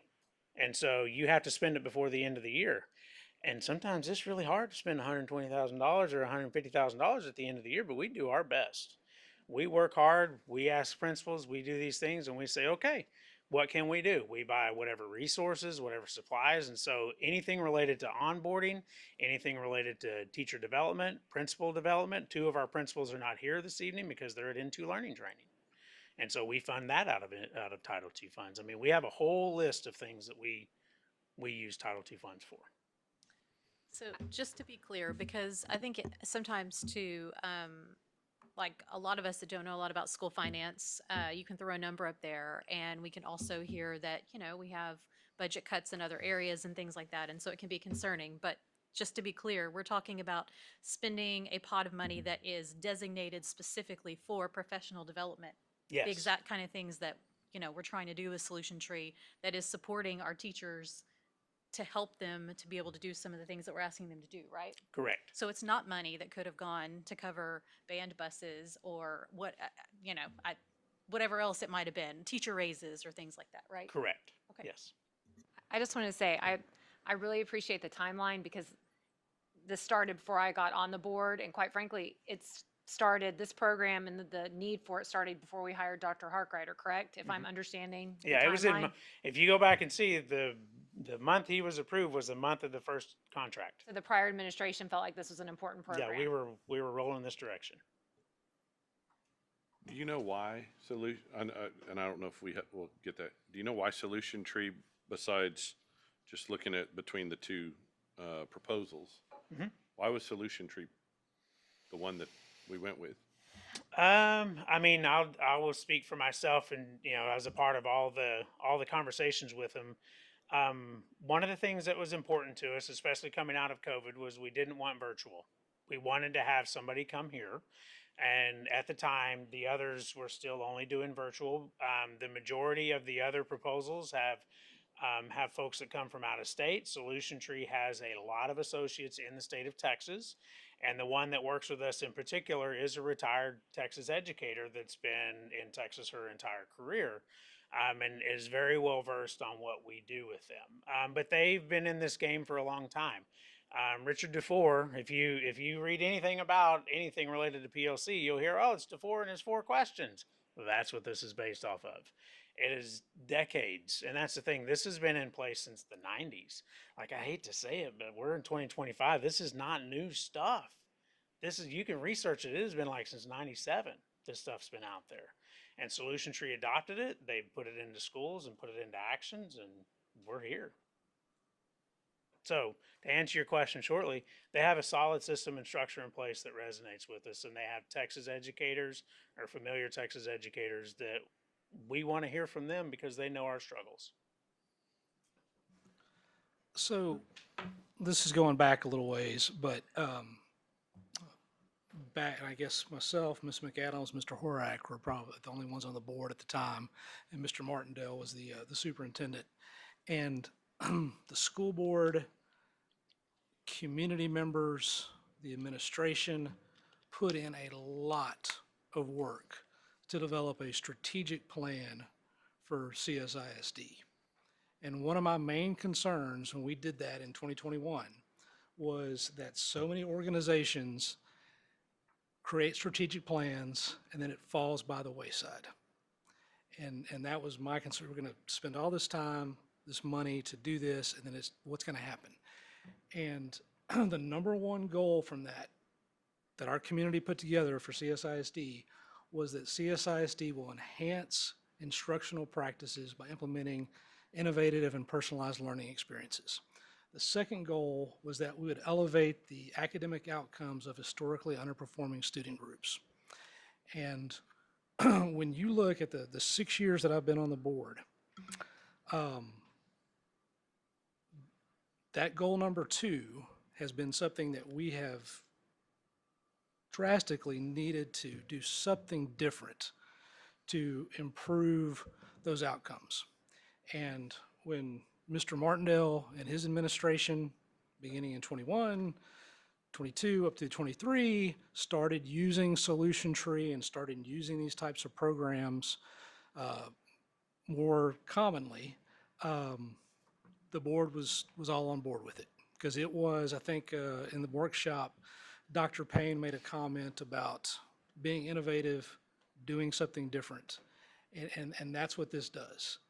And then when I think that was negotiated in the spring of 23, Dr. Harkrider came on in July of 23 and has continued that program.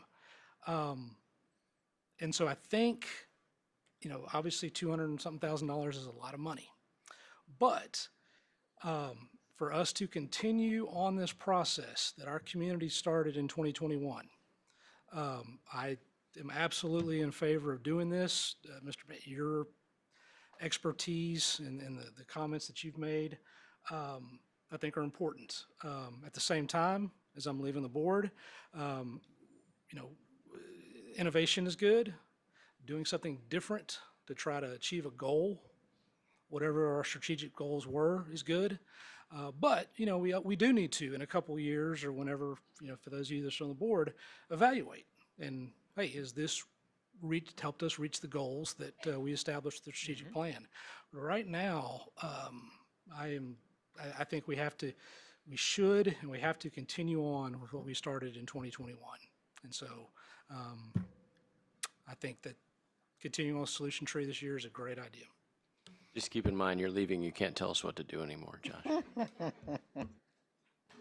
I love that Josh, the whole fact that we did when we put specifically that goal number 2 on there, I mean, I remember distinctly saying that we can't just keep doing the same thing and expect something to change, right? So we are doing something different. We've always done some level and types of professional development, but this has been a very focused effort over these last couple of years. And yes, it was with Solution Tree chosen from back in early 2023. So I do think the other key is then how do we continue to measure the success, right? And I think we are starting to see some of that maybe academically, but I think we also need to make sure, are there other ways that we can help gauge that success is happening? That's just something we don't have to answer that today, but the behavioral sides of things. I know the other piece of it is not only have we invested a lot of money in it, our teachers and staff, have invested a lot of time into it as well, both all the training as well as the PLC effort. So we gotta make sure we're getting the return on all of that investment, again, both financially and time-wise. I think we've seen it when we'd go do our trustee tours. I mean, we've gone through quite a few schools and we've seen these PLCs at work. And there's some recognized schools. I mean, we've even had some, a school or two recognized. So I think it's something you have to buy into.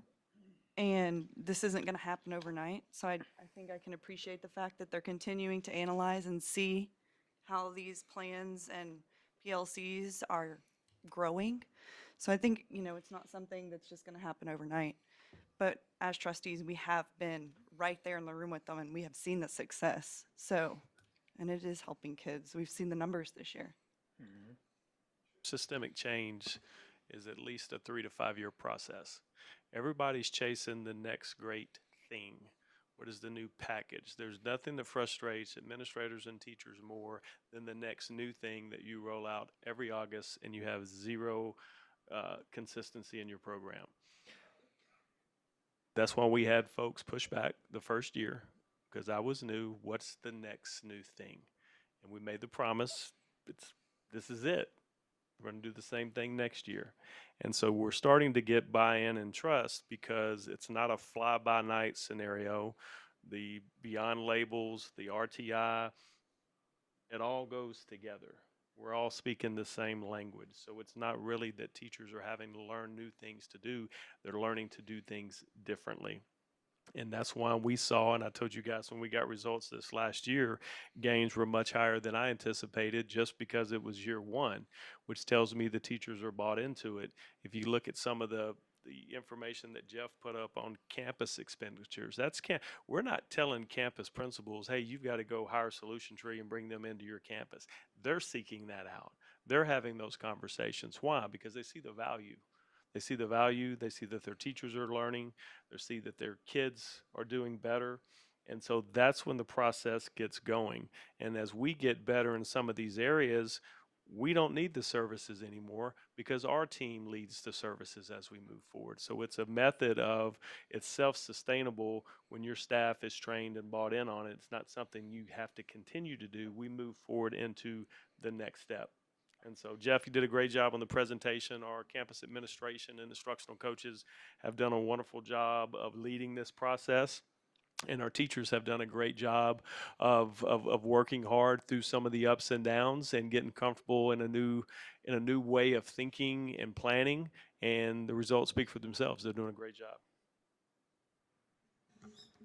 Thanks for doing all this. I have two other real quick questions. One is, speaking of that people are doing it now, do you have any idea on what we foresee in more Solution Tree training and investment, like in future years? I mean, at some point, will this taper off, I guess is what I'm, soon or.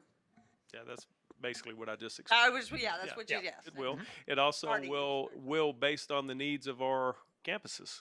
And some of our campuses may need continued ongoing. So it's not this is not a one size fits all. Okay, none of this is. Each campus is at a different spot. they're supposed to be at a different spot. They're not ever going to be identical. And we're not trying to clone campuses. The work's the work. They get there at different pieces in time, and we'll taper off as we see fit, and we'll keep going if we think we need to.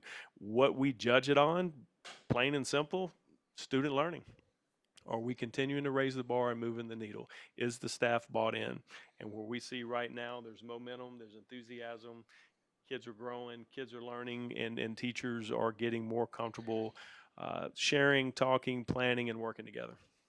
And that was my second one. The last one was the staff buy-in. I think as we're talking about doing some kind of meaningful survey in the spring, that getting some feedback on that, and have we really got the staff where we want them and need them to be? I think that would be helpful as well as including there. I can answer some of that. My wife just did some training, and they were using tactics that they use with students, made them get up and move around and engage. And the teachers were like, "Oh, wait, we do that." So she caught on to that and was like, "Don't use my tricks on me." So good job on the training. Uh-huh.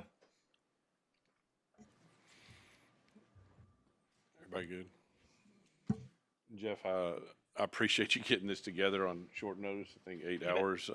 It's very informative, obviously, on the financial piece, because obviously as trustees, we are upheld to be fiscally responsible. So the detail on it, I've got quite a bit of notes here, very informative. So I do appreciate you putting in the effort on it and you're welcome. getting through that. But yeah, we will need a motion on this one. Motion to approve as presented.